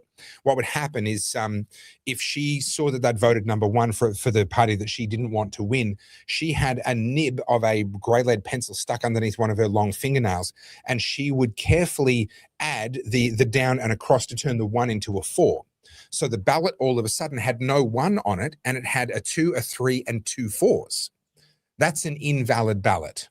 That's an informal vote because the intention is not clear. What did this person mean? Who did they intend to vote for? We don't know. So the ballot gets thrown in the bin. Now, what happened is that scrutineers were on site. And I keep telling people, if you don't think we have a good electoral system, go be a scrutineer. Just put boots on the ground. If you're going to have such a strong opinion, spend some time actually seeing it for yourself. Because once you've been a scrutineer, you'll understand what I'm talking about. A scrutineer went, hold up. That's like the 4th or 5th time I've seen exactly the same informal result coming out of the same counter, the same person. It's like multiple 4s. What are the odds of that happening multiple times with this one person? Out of all the people in the room that are counting, this one person keeps having this same thing. And they watched them and they observed them do it. And they ended up going to jail. That lady went to prison. Good. Right? So, yeah, I agree. Absolutely good. And there are other instances. There are instances of posties who have been ditching postal ballots or not putting them into letterboxes of houses that have core flutes up. And there have been people that have tried. But fraud in our electoral system is, relatively speaking, minor and would very rarely, if ever, have achieved a scale large enough to change an electoral result. I can't say it's never happened, but it's not systemic. It's not normalized within the system. So the bottom line is, Ethan, we have to vote this communist government out. It starts there. In my opinion, One Nation is the vehicle with which to do that. You don't have to love One Nation, but you have to recognize that One Nation is a useful vehicle with which to smash the duopoly.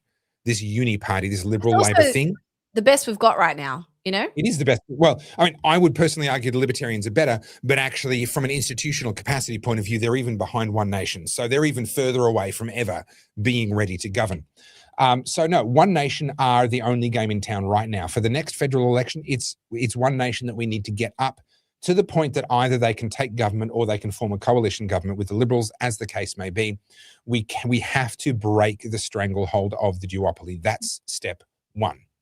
Step two takes a little bit longer, but we have to look to Javier Milei in Argentina. He is literally the only world leader that I think actually understands the assignment right now.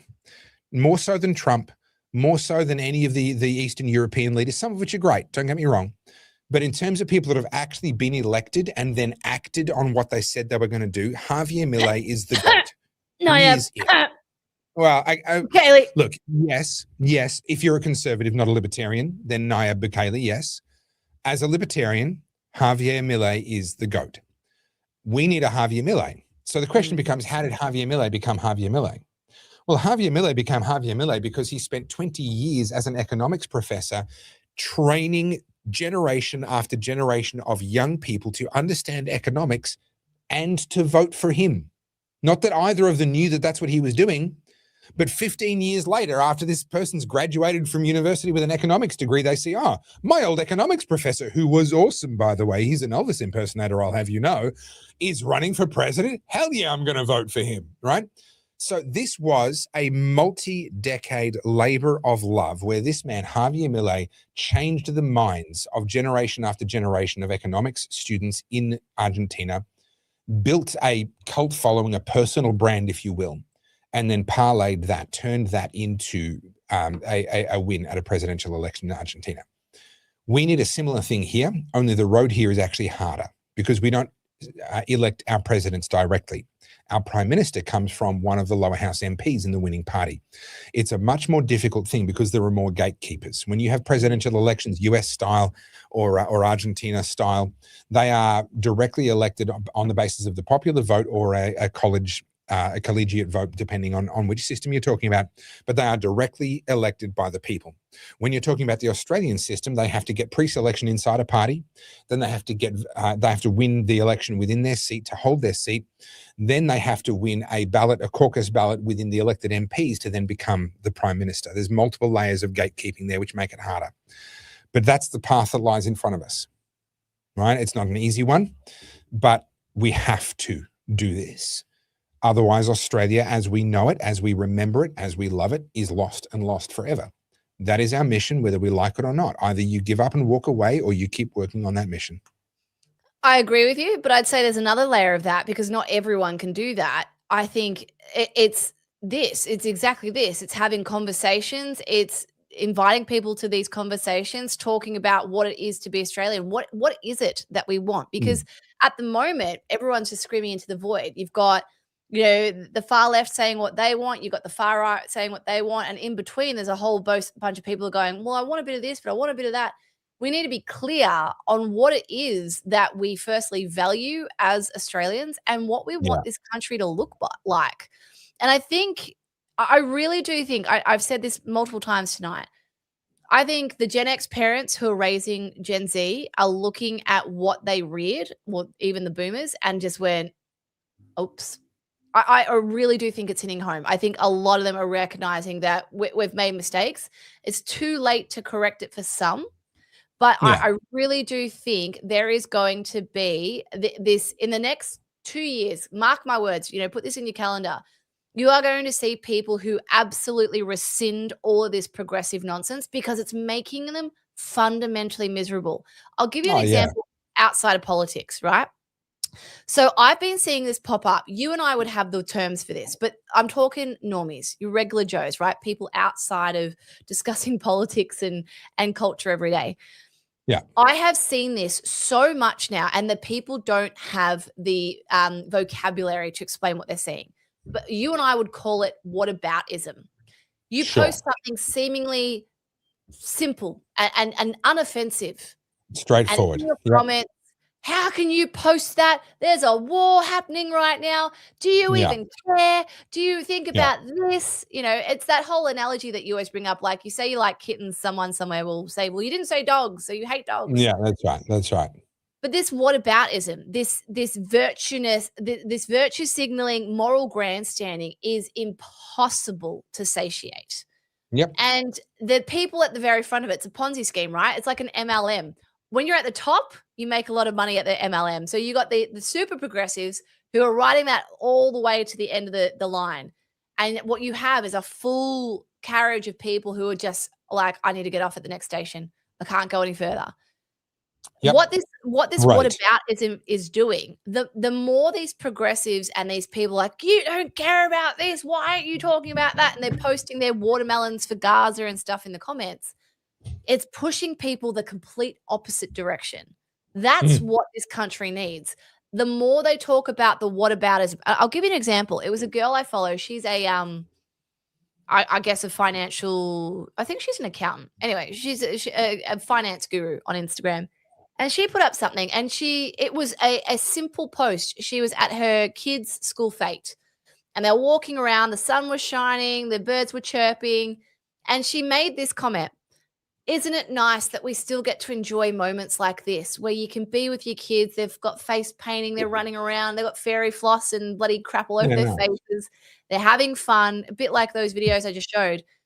And in the comments, someone said, not everyone lives in a leafy suburb. You're tone deaf. You don't understand. We don't all have that privilege. And this person who posted that moment, she's like, she like I said, she didn't have the vocabulary that we have. She's like, she put it up on her story. She's like, I don't know what to do with this comment. I don't know how you took something so joyous and happy for me and ruined it. So now I feel guilty for it. She's like, you have to feel guilty because because your life isn't ruined, because you're not as miserable as me. Yeah, correct. The Depression Olympics, right? Yeah. That whataboutism. I'm about to write an essay on it. This is going to be the straw that broke the camel's back. Yeah. I'll give you one more example. People are done with it. Done with it. And another totally simple thing, right? A woman who's a fashion guru, right? Like that's her thing. That's her baby. Yep. She went and bought herself some fancy handbag and flew on the other side of the world for it, right? Lucky her. Amazing. Yep, she wasn't trying to tell you that she's better than you. She was just like, I did a thing. Here's that thing. Yep. And I'm guessing, I've no idea who you're talking about, but I'm guessing sharing a milestone for which she has probably worked for quite some time. That would be my guess. 100%, right? And the comments are just disgusting. It doesn't stop at the, oh, how can you buy that? That's tone deaf. It's the, you're disgusting. There's children starving right now and you have the audacity to post this. Yeah. And this reel, this very simple reel that shouldn't have got the attention it did, has got millions of views and thousands of comments saying the same thing. Yeah. Yeah.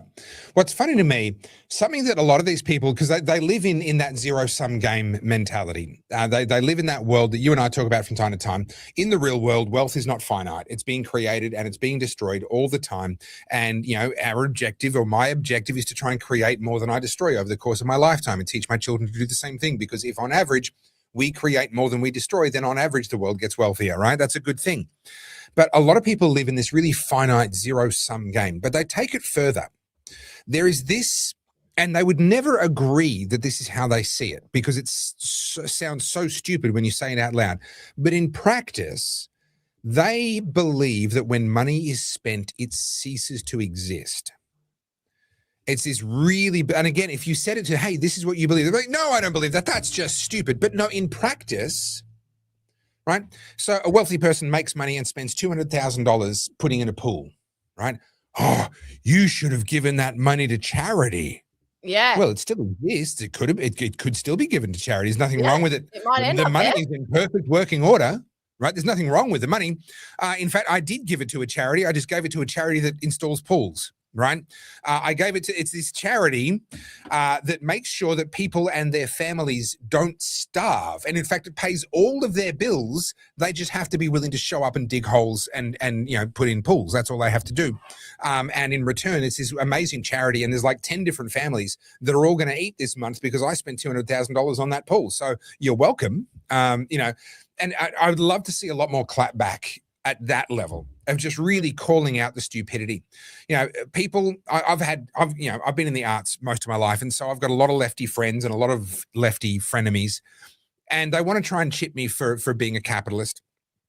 I got, friends who've worked over the years for the Salvation Army and worked for other groups, and many of them are lovely, but some of them are just, pains in the ass.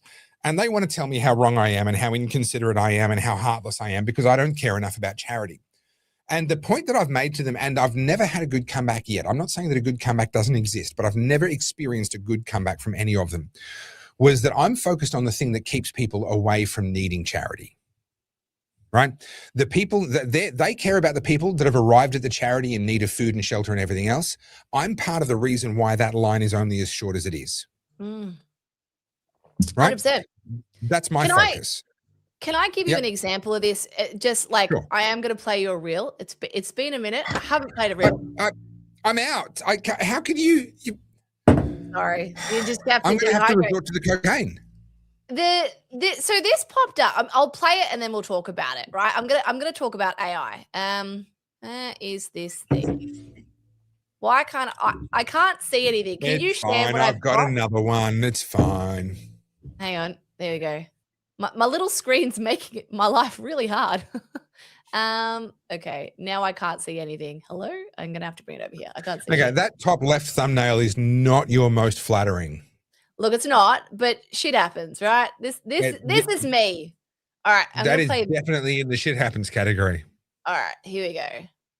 AI. The thing I've learned about technology is if you don't get a little bit of understanding from the very beginning, it just speeds past you. For someone who is as successful as Reese Witherspoon, I'm a little shocked to hear she's a latecomer to the AI game. But maybe that is the luxury of being obscenely wealthy. She's asking her followers if they want to learn about AI, and the comments section is full of women refusing AI. Comments like, it's satanic and it's destroying the planet, we've all got to boycott it, and this ain't it. One after another, women telling other women to stay away, which means stay small and ultimately get left behind. I find this kind of mob mindset wildly fascinating, as it's generally women who are expressing their skepticism, but also policing each other's curiosity. Almost like it's making sure that no one else in the comment section dared to ask a question, let alone admit that they might want to learn. I've had plenty of people say, oh, did ChatGPT write that for you?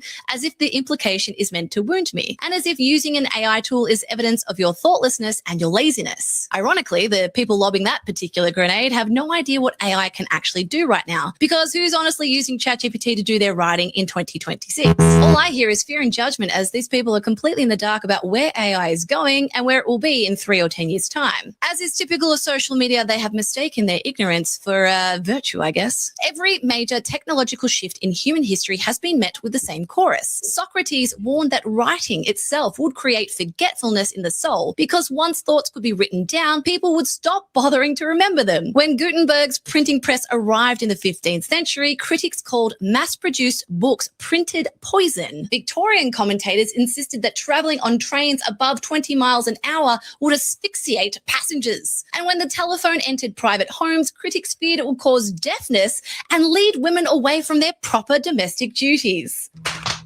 And of course, the internet was going to rot our attention spans.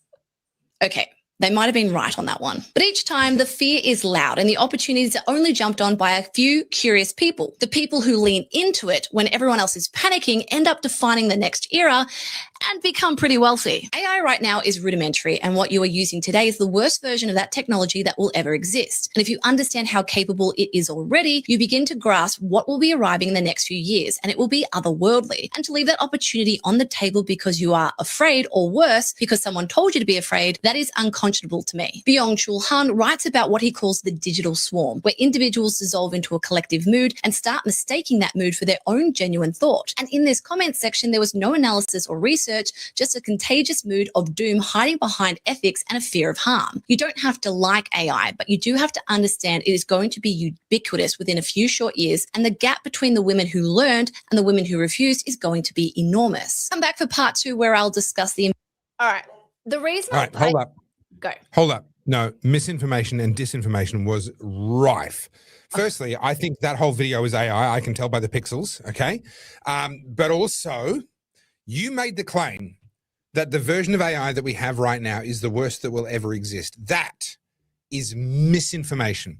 The worst version of AI that will ever exist was the Magic 8 Ball. Okay? I've got one of those.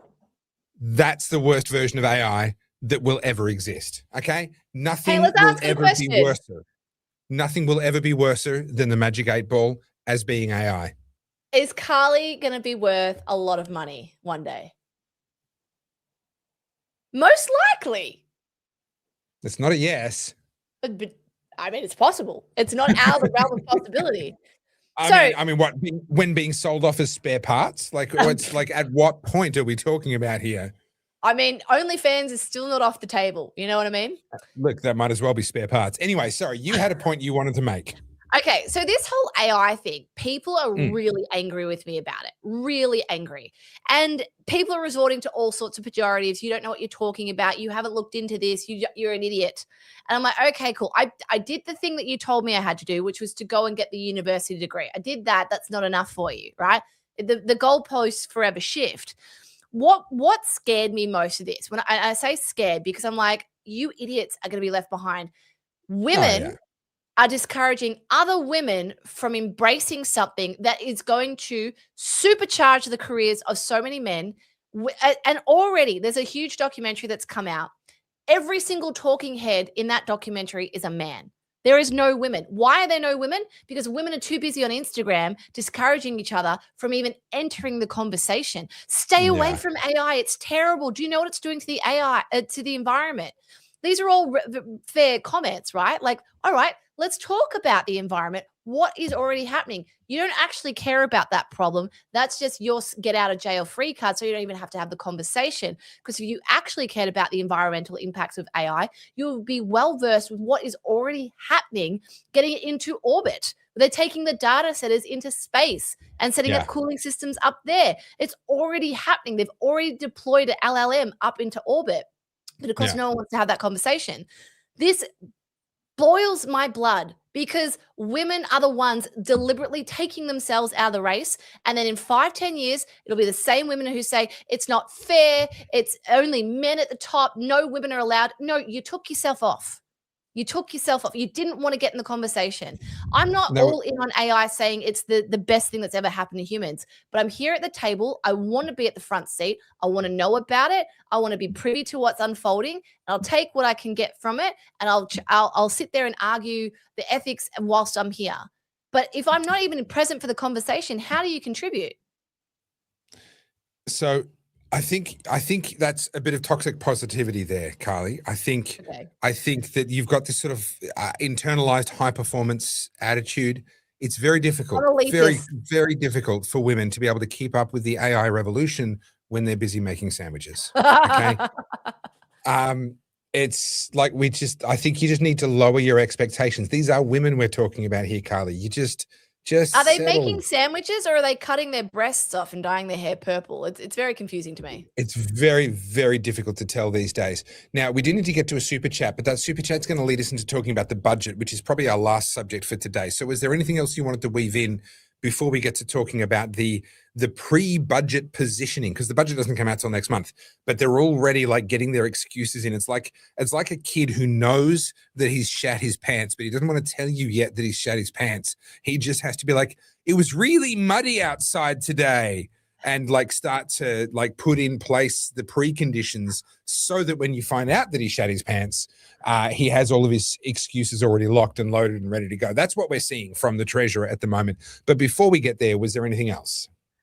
No, you guys can argue with me in the comments about AI, but all I'll say is this: if you're not even willing to engage in the discussion, I'm just saying. Meh. Me. All right. Tony Wong says democracy values novelty for novelty's sake. Read Tocqueville, which is Alexis de Tocqueville, Democracy in America. I have read. It's a ridiculously thick, exceptionally boring thing that I really didn't think was as great as what people said it was. Like, seriously, just write it on a post-it note. It would have been fine. But anyway, that doesn't amount to a fundamental solution. Now, this was posted whilst I was talking about, or in response to the question about how do we get rid of the communist dictators, etc. So I don't know the exact context of that final part. That doesn't amount to a fundamental solution. Not sure. But on this comment about democracy values novelty for novelty's sake, yeah, human beings are attracted to the thing that's novel. We like dopamine, and dopamine is a novelty drug. That's kind of hardwired into us.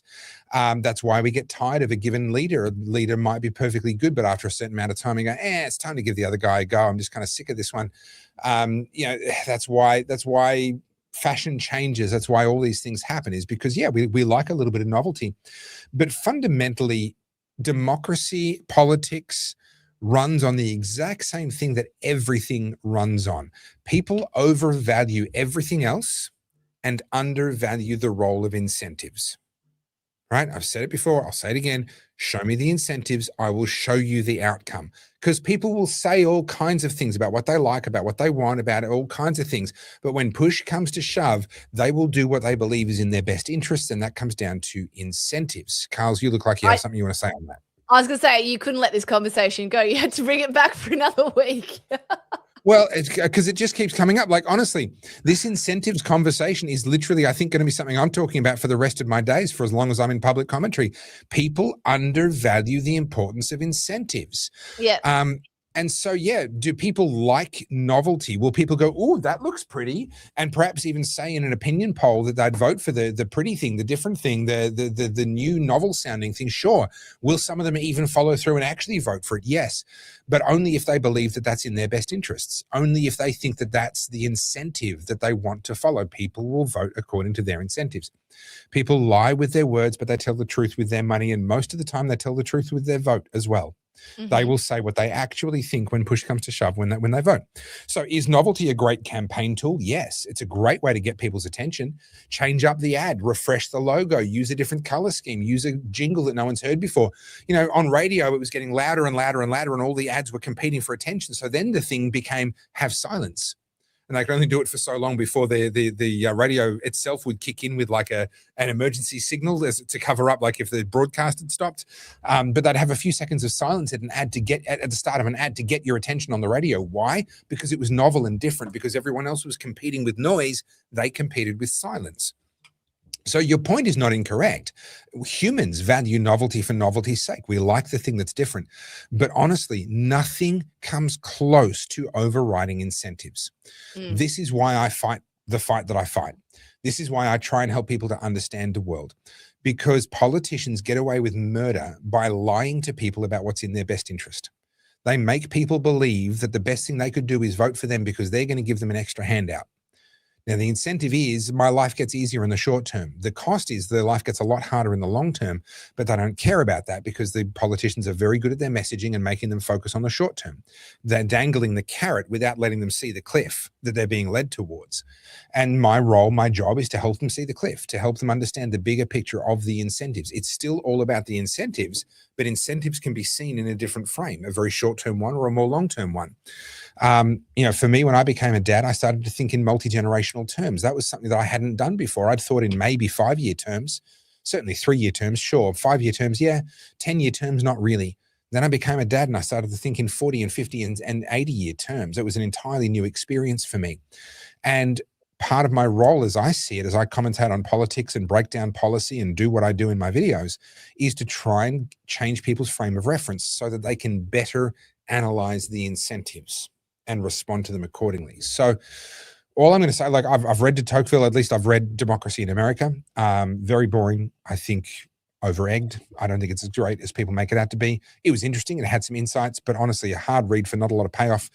And could have been a much shorter. It could have been like the length of a Solzhenitsyn pamphlet, right? Honestly, if Solzhenitsyn can write the Gulag Archipelago in that many pages, de Tocqueville could have written Democracy in America in that many pages. Honestly, the dude's just using way too many words. However, That is academia. Well, yeah. However, I think that the ultimate issue is not novelty. The ultimate issue is incentives, and we are allowing our politicians to lie about what's in someone's best interest by focusing on the short term. And a big part of the job that we have to do, which Carly said earlier, was to talk to our neighbors, etc. That's absolutely true. A big part of those conversations has to be reframing it so that they can see a bigger picture and understand the perspectives. Understand the incentives from a bigger perspective. The other thing is too, and I know, like, I agree with you 100%. I definitely agree with you. I just like giving you shit, but sure, please do. The other part of this, you talk about incentives. It's also the reclaiming agency at an individual level, because every conversation I'm engaging in at the moment, people are like, oh, it's all fucked. Everything's done for us. It's all selected, not elected. It's all the other, right? Yeah. Sure, those you things have no control. But there's things you can be doing, but so long as you're focusing on those external factors, it becomes a lot easier to take yourself out of the game, which is why, like, you know, whether it's I'm talking about AI or whatnot, I'm not saying we're all meant to be like billionaire Fortune 500 CEOs, but there are things you could Only me. be doing. I'm meant to be. Yeah. I told you, I don't want to be a billionaire. Multi-millionaire, yes. But, you know, there are so many things we could be doing, but because we get fixated on focusing things on outside of our control, it absolves us of any responsibility to take any control of our lives. And this is not a pep talk. I'm not trying to like Tony Robbins you. I'm literally just going, guys, channel some of that energy back to yourself. This is how you win. 100%. Right 100%. now, everyone's either complacent or they've resigned to the fact that they were all doomed. Like the amount of times I see the comment, oh, just send the asteroid already. I'm like, really? I've written that comment a few times. Yeah, I know you have. But like, some people think that's it. Like, we're done. Like, this is the West is collapsing. We're going to be completely overrun, and we're done. I disagree. Oh, so do I. But a big part of this is, and this is not a political left-right thing. This is just a human condition. It becomes a lot easier to not have to participate when you go, oh, well, we're fucked anyway. So what's the point? Yeah, that's right. It's a form of cop-out. Yeah. All right. Let me touch on the budget quickly before we wind up. So there is positioning happening right now. Jim Chalmers, the Treasurer, and Anthony Albanese, the Prime Minister, are positioning in preparation for this budget. This is a really tricky one if you believe in Keynesian economic theory, which is the dominant economic theory that most Western countries operate under. I think it's completely wrong. I think the fact that we use Keynesian economic theory explains a lot of the trouble that we're in. However, it is the dominant economic theory. Under Keynesian theory, the economy runs basically with a big thermostat that the government can control via monetary policy. They control it using interest rates. If they lower interest rates, then they increase the money supply because people will borrow more. Increasing the money supply leads to increased economic activity, leads to an economic upturn. If the economy gets a bit too hot, which you'll see because of inflation, supposedly, then you can turn the thermostat back down again, which means you raise interest rates, you make borrowing money more expensive. People won't borrow money, the money supply contracts, and therefore you can slow the economy down. I think it's an absolute load of horse shit. I am very much in the Austrian economics bucket. And essentially the way that we see it is when you turn the thermostat up, i.e. when you make monetary supply more abundant, that is what causes the inflation. There's a direct correlation between money supply and inflation. But anyway, that's another story. From Jim Chalmers' point of view, he's coming at it from a Keynesian economic perspective. He has two competing things that aren't supposed to happen at the same time.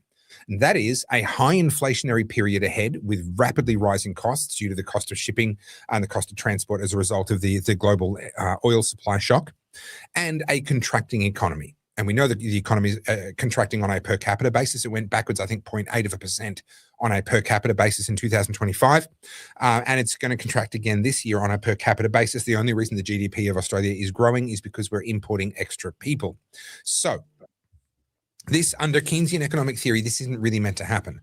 You're not supposed to have a bad economy and high inflation at the same time. You're supposed to have a bad economy with low inflation, at which point you can ease the monetary supply and raise inflation, but also boost the economy. Or if you've got a really hot economy, then you're going to have high inflation and you need to pull the inflation down, which means raising interest rates and lowering the money supply, and that'll cool the economy. These two things are meant to move in lockstep. That's how the whole thermostat theory works, but it doesn't work in reality. So what he actually has under Keynesian economic theory, which, like I said, it's wrong, but that's the lens he's looking through, is an impossible situation. And we're going to hear a lot of rhetoric from the Prime Minister and also from Jim Chalmers all about how difficult this is, how tricky it is, how they're balancing so many competing things.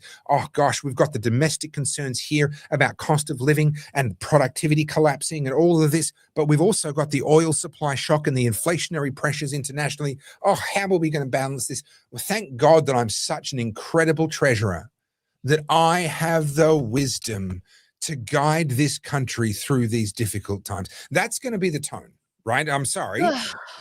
You know I'm right. You hate it, but you know I'm right. It's B1, B2 with Elbow and Chalmers, isn't it? Sorry, I have to look at my screen because it's driving me nuts. No, that's right. That's right. I wouldn't look at me either if I had a choice. So that's going to be the tone. But from his perspective, he's completely wrong. But from his perspective, that's completely real. He thinks that he actually has to balance those things with monetary policy and with government spending. And so what we're going to see is actually a mishmash of things that don't make sense when they're put together. So, for example, what we have is an increase in taxes in the form of bracket creep. This is something I've talked about a lot in my videos. Every year, inflation means that our money is worth less, which means we have to get a pay rise just to be being paid the same amount relative to the cost of living. But that pay rise, the new amount of money we're getting is all in our highest tax bracket, which means that our taxable income goes up and our the tax as a proportion of our income actually goes up. Let me spell this out for you for this particular financial year. There is a adjustment to the income tax brackets that is already baked in. It's already been legislated, that takes effect on the 1st of July this year. It's a very slight reduction in the lowest tax bracket. I think it's the $18,201 to $45,000 tax bracket, if my memory serves me correctly. I'm going off memory here. But it's the lowest of the actual taxable tax brackets. Below that is 0%. And that's going from a 16% tax rate to a 15% tax rate. And that will save you, if you're earning $45,000 a year or more, that'll save you $268. Now, that's a lot of numbers, but the number you need to remember is 268. You are going to save $268 because of this tax deduction that has already been legislated, or this adjustment to the tax brackets. But the thing is, they're not changing the thresholds. They're not accounting for inflation at all. They're just changing that one by 1 percentage point. What does that mean? Well, according to the ABS, and I did look this up earlier today, the average, which is higher than the median, but the average full-time worker in Australia is earning $106,000 a year. Now, that's a terrifying number, because I tell you what, most of us are getting left behind on that number. But $106,000 a year is the average for someone who's working full-time. For them to get a 3.8% pay rise, which would simply be keeping up with inflation from last year, that's all it would be doing, 3.8% puts them in something in the realm of $4,500 or so thousand in, or just over 4,000, I can't remember exactly, dollars in increase in pay. But all of that is taxed at that individual's highest tax bracket, which, because they're on $100,000 a year, is 30%. So 30% of the new tax, of the new pay, is lost immediately in tax. That worked out to be about $1,200 and something dollars. I don't remember the number. The upshot was this: that $268, which is a number I do most definitely remember, that was saved from the adjustment to the tax bracket.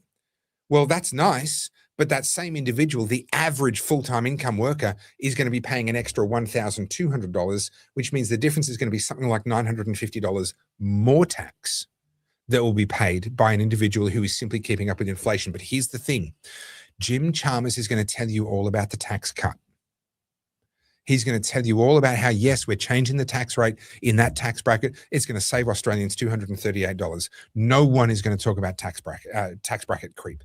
No one is going to talk about the fact that actually an average full-time Australian income earner who is simply keeping up with inflation will be paying nearly $1,000 more tax next year than what they paid last year. I really don't think that messaging is going to do well for Jim, because remember how they said we're going to get $275 off our electricity? No disrespect. I know to some people $258 is a lot of money, but $258, like, that's not even our weekly grocery bill. That's not even a week's worth Oh, of rent. yeah. It's Yeah. inconsequential. It's such a stupid number that you're like, Yeah. "Well, Yeah. dude." Yeah. It's insane. And It's insulting. yeah, it is insulting. If they bring that to market, watch them get absolutely ridiculed. A perfect example of this, you know how Albo was flying around trying to secure us some more diesel or some more crude? Yeah. And he's Yeah. like, I got us 100 million liters of diesel Yeah. or crude, whatever it was. And it's like, wait, we used 900, we used 90 million a day. So you got us a Yeah. day and a bit's fuel? Yeah. Yeah. That's right. But Now, they I'm don't just trying to care find a 'cause video it sounds here. like a lot, right? Just trying to find a video here, which is my coverage of bracket creep using poker chips. Toverfield bracket creep, poker chips. I'm using Google. Have we got good comments? Sorry? I said I can't see the comments when I'm on my little screen. So Okay. Yeah. Okay. So there was a comment asking me to explain it all again. And I was just going to say, I'm not going to explain it all again, but go to this video, but I can't find the video. So I have done a video where I used poker chips, different colored poker chips, to explain the different tax brackets and how bracket creep works. I don't know how to find it because I couldn't when I just had a look at it. But I'm going to do a new one. yeah, if you can find it, if you can find my bracket creep video, then that'll explain how the whole thing works. But that's only one part of what's happening with the budget. Another part of what's happening with the budget is finally they're tackling the out of control growth in the NDIS. Did you read all of the headlines? Jim Chalmers is always getting tough on the NDIS. Oh my goodness. Did you know that NDIS recipients are lying awake at night in fear of what Jim Chalmers might do to their NDIS? Well, I'm happy to tell you, have no fear, because the press around this was so bad for Labor, they've actually had to already preface what they're going to do. Normally, they try and keep most of it under wraps. They have already said there will be no actual cuts to the NDIS. They're going to cut the growth, which is currently running at about 10 to 10.3% per annum.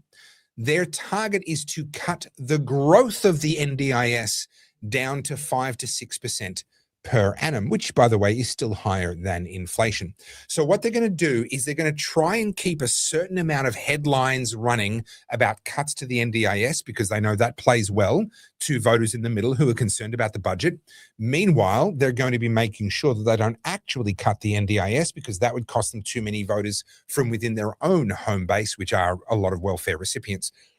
So again, we're going to hear a whole lot of rhetoric around cuts and responsible budget management and all that kind of crap. In actual fact, the NDIS will keep going up, just at perhaps only about half of what it was previously. But that's assuming they actually succeed in cutting the growth. Chances are they won't, and it'll keep growing at 9-10%, and we really won't be better off at all. So that's NDIS. Have you got something you want to bring up here? Yeah, so I sent this to you last week, and I want you to react to it. I'm going to put you on the spot, and all people in the chat will make you do it though. I recorded a react video to this today. Oh, did you? Roy's already got it. He's already editing it.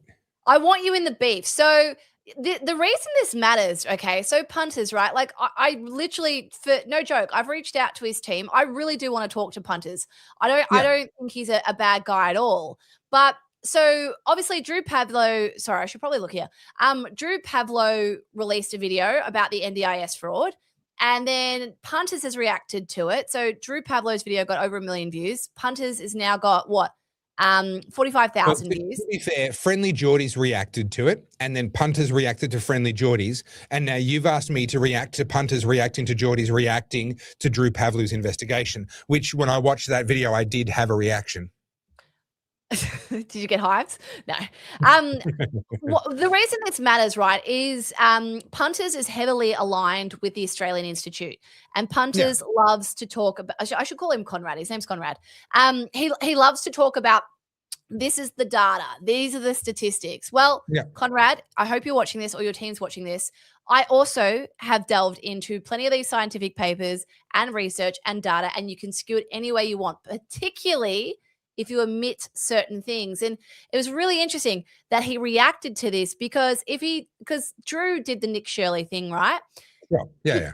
If they hadn't have reacted to it, his audience would never have seen Drew Pavlo's thing, right? Sure. Drew Pavlo's thing went to people like you and I who care about this. Geordie's doing it. Punt is doing it. You're bringing it to your own audience's attention. You're worried. You care about this, right? Yeah. So I actually think this NDIS scam or frauds is going to cause more and more people to become more engaged in it. This is like the whole what do you call it? Reticular activated system, right? Yeah. You see a red it's car. It's also the Streisand effect. It's sort of, they're saying, oh, don't look at the fraud, don't look at the fraud. And everyone's like, hang on, what's over there? Yeah, so it's a Streisand effect, but it's also your reticular activated system. I think I got that right. Where you think about a red car and then you see red cars everywhere. You've just put it in their mind that these NDIS scammers, some of them exist because of privatization. You watch now, there will be people doing exposés on locals because everyone knows a dodgy fucker. Everyone. Oh yeah. You watch. So you've just started a social contagion. So normally when you send me something and say you should react to this, I have it actually saved as a what do you call it? A pro forma message, a template in my phone for my my messages. Carly, go fuck yourself. That's just the template that I load up and send in reply. He does, to be fair. And I had that loaded up and ready to send. And I went, oh, maybe I should actually watch it this time rather than just gleefully reveling in telling you to go fuck yourself. So I did. And I tell you what, my reticular activating system was most definitely activated. My almonds have never been more activated. Because what both he and Friendly Geordies were doing, and people kind of lump them both together, Friendly Geordies and Punters Politics, they are very, very different people. Friendly Geordies, I really can't stand. Everything about him just rubs me up the wrong way. Punter, I actually like. I think he's funny. I think he does a good job of what he does. I think he and I have. I think he's a good dude. Yeah, I'd have a beer with him. But he and I see the world very, very differently. And this video really brings that out because what both he and in this case, Jordan Shanks, Friendly Geordies were both doing was saying that all of this fraud is because they involved the private sector. Yeah. They were 100% saying it's because it's not a pure government department. If it was a pure government department, we wouldn't have this problem. If it was like, I don't know, Centrelink, not that they said that, but like that's basically what they're saying. Like it's because the private sector is involved. The point that I make is that they're failing to actually understand that there aren't two economies, the government sector and the private sector. There's three. There's the government sector, government departments and all their employees. There's the free markets, which is where people are actually able to offer products and make decisions without the government interfering. Then there's this big mess in between, which is where you've got private ownership, but government control.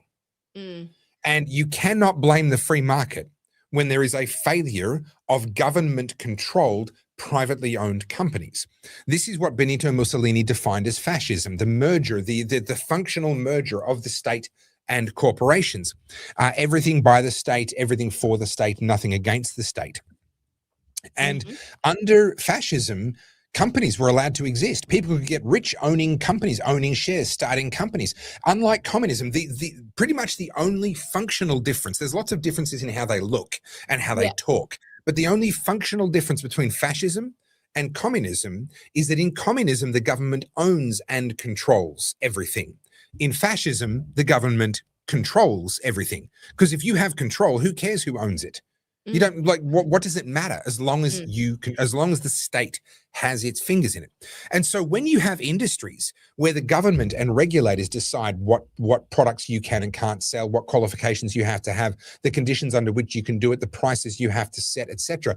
At what point do you say this is no longer the free market at work here? This is actually soft fascism. This is actually the government controlling and using and manipulating business. The reason this matters is because at that point, the incentives flip. In the free market, you make your money by keeping customers happy.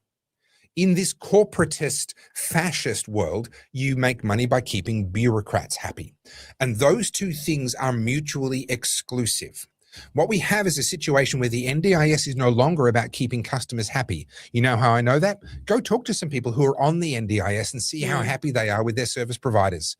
There's a lot of very unhappy and disabled people on the NDIS right now, but There's they a lot of don't people matter. falling through the cracks still as well.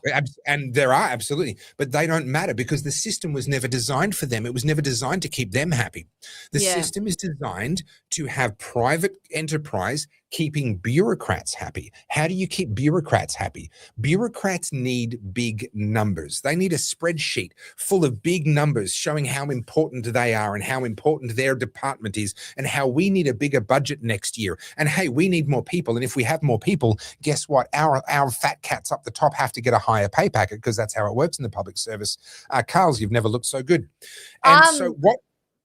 My battery has died on my camera, so you can just hear my voice, Oh, and then that's okay. a Well, look, I really appreciate it's an upgrade. And so what you've got is a situation where the incentives for the bureaucrats is to load as many people in as possible. It doesn't actually matter if the money is well spent. What matters is that the money is spent. Staying under budget is not, they would never dream of staying under budget. They have to exceed their budget every year. That's how they go in to argue for a bigger budget next year. Right? That's the whole career path of a bureaucrat. And now all of these private businesses, their business now is keeping those bureaucrats happy.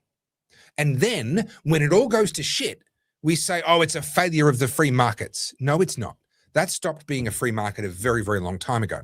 Now, unfortunately, it's kind of hard to say that in a concise, short way. And so a lot of punters, followers, and certainly a lot of Geordie's followers won't have the attention span to actually comprehend any of that. But I've done the video. It'll come out tomorrow, and we'll see if I can get 40,000 views like what punters got, or if I can get 1 million views like what Drew Pavlu's got. Yeah, I'm excited to hear it. G's here trying to do to fix the camera, but I have that is a great comment, Jen Oz. That is a great comment. Jen says, "Put your tea down." I have bought a dummy battery so I can run this camera on power, but I apologize, it didn't arrive today, guys. So you just get my voice. But maybe that's a good time to wrap up. But yeah, I think we got to wrap up. I'm excited to watch this video then, because I saw that from punters and I'm like, that's a really grim way of presenting this argument, and I disagree with it vehemently. And like I said, I would love to get him on the show. I hope his team watch this. I hope that he agrees. I don't think he will, but we can try. Yeah, look, we'll see how we go. I actually, I have some mutual friends. I'm not sure if he's aware of that or not, but I know some people that know him quite well. I haven't tried to reach out through them, but I may do that in due course. Look, he's one of the good guys in the world. I put him in the same category as Dick Smith. Dick Smith is wrong about a lot of things, but he means what he says and he says what he means. He's not lying. There's no guile. He's not deceiving. There's no second agenda. I don't think he's grifting at all. No. No. Punters believes it, and he's trying to do good in the world. I think he's wrong about a lot of things, but he's genuinely trying to do good in the world. And I don't think there's that kind of sleazy, I just want an audience for the sake of an audience kind of nonsense going on with him. That's not how I read him at all. Yeah. So I think he's one of the good guys in the world. And I genuinely, even if it's off the record, right? Let's just sit down and have a beer and just enjoy each other's company and have a chat about the world. I'd love to do that. But even just to actually have a podcast with him, let's have that conversation in public and like not as an adversarial thing, not so that one of us wins and one of us loses, but just let's explore the world and explore each other's ideas and worldviews and see if we can maybe come out better, or at least, if not better, in better harmony, just able to get along better. But anyway, so that video will come out tomorrow. Excellent. Well, all right, on that note, go to topherfield.com, join my email list to be in the running for $2,000 in giveaways. We're so bad at grifting, Carly. 2 hours and 12 minutes in, and finally, we're grifting. Go to topherfield.com, sign up for my email list. You'll be in the running for $2,000 in giveaways. While you're there, check out my books, DVDs, T-shirts, hoodies, caps, stickers, and all the other stuff that's there. And Carly, we did mention AI today. If someone was interested in your AI course, which I did see a comment on that topic, where would they find it? You can go to carlsjsoda.com. It's $99. The next one will be increasing to $159. And what I have actually developed is not just a masterclass. For you. Hang on. You can't see me, but I want to show you what's in here. Allow me. No, I like it better this way. Can we just pretend we can't see anything from you? Oh, the audacity. 1 minute. I'm bringing this up. Hang on. Goodness, I've given you 133 of them already.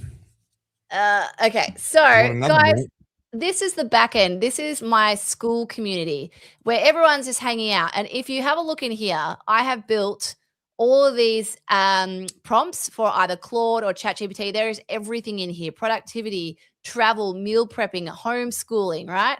And then if we come back over here, I've given you guys like free skills that you can download and import into Claude to get more out of your AI. There's 2 different masterclasses. There's round 1, which is more for very, very beginners. There's here for beginners and intermediate. You get a free 90-page book and, if you can believe it, a pack of steak knives. I thought you were going to say a pack of cigarettes. I was like, well, I mean, cigars and I'm in. I mean, I could bring some cigarettes in. I just got to import them from China. Cigars, because please. I have never smoked a cigarette in my life. Thank you very much. Cigars, because, you know, no cigarette is going to touch these lips. Gosh, how very low rent of you. On that happy note, everybody, thanks for joining us. We'll see you on Wednesday for the main show of the week. But for now, look after yourselves. Thanks for watching. Have fun. Thanks, guys. Peace and out. I'll have a camera back that makes it through the whole show next week on Wednesday.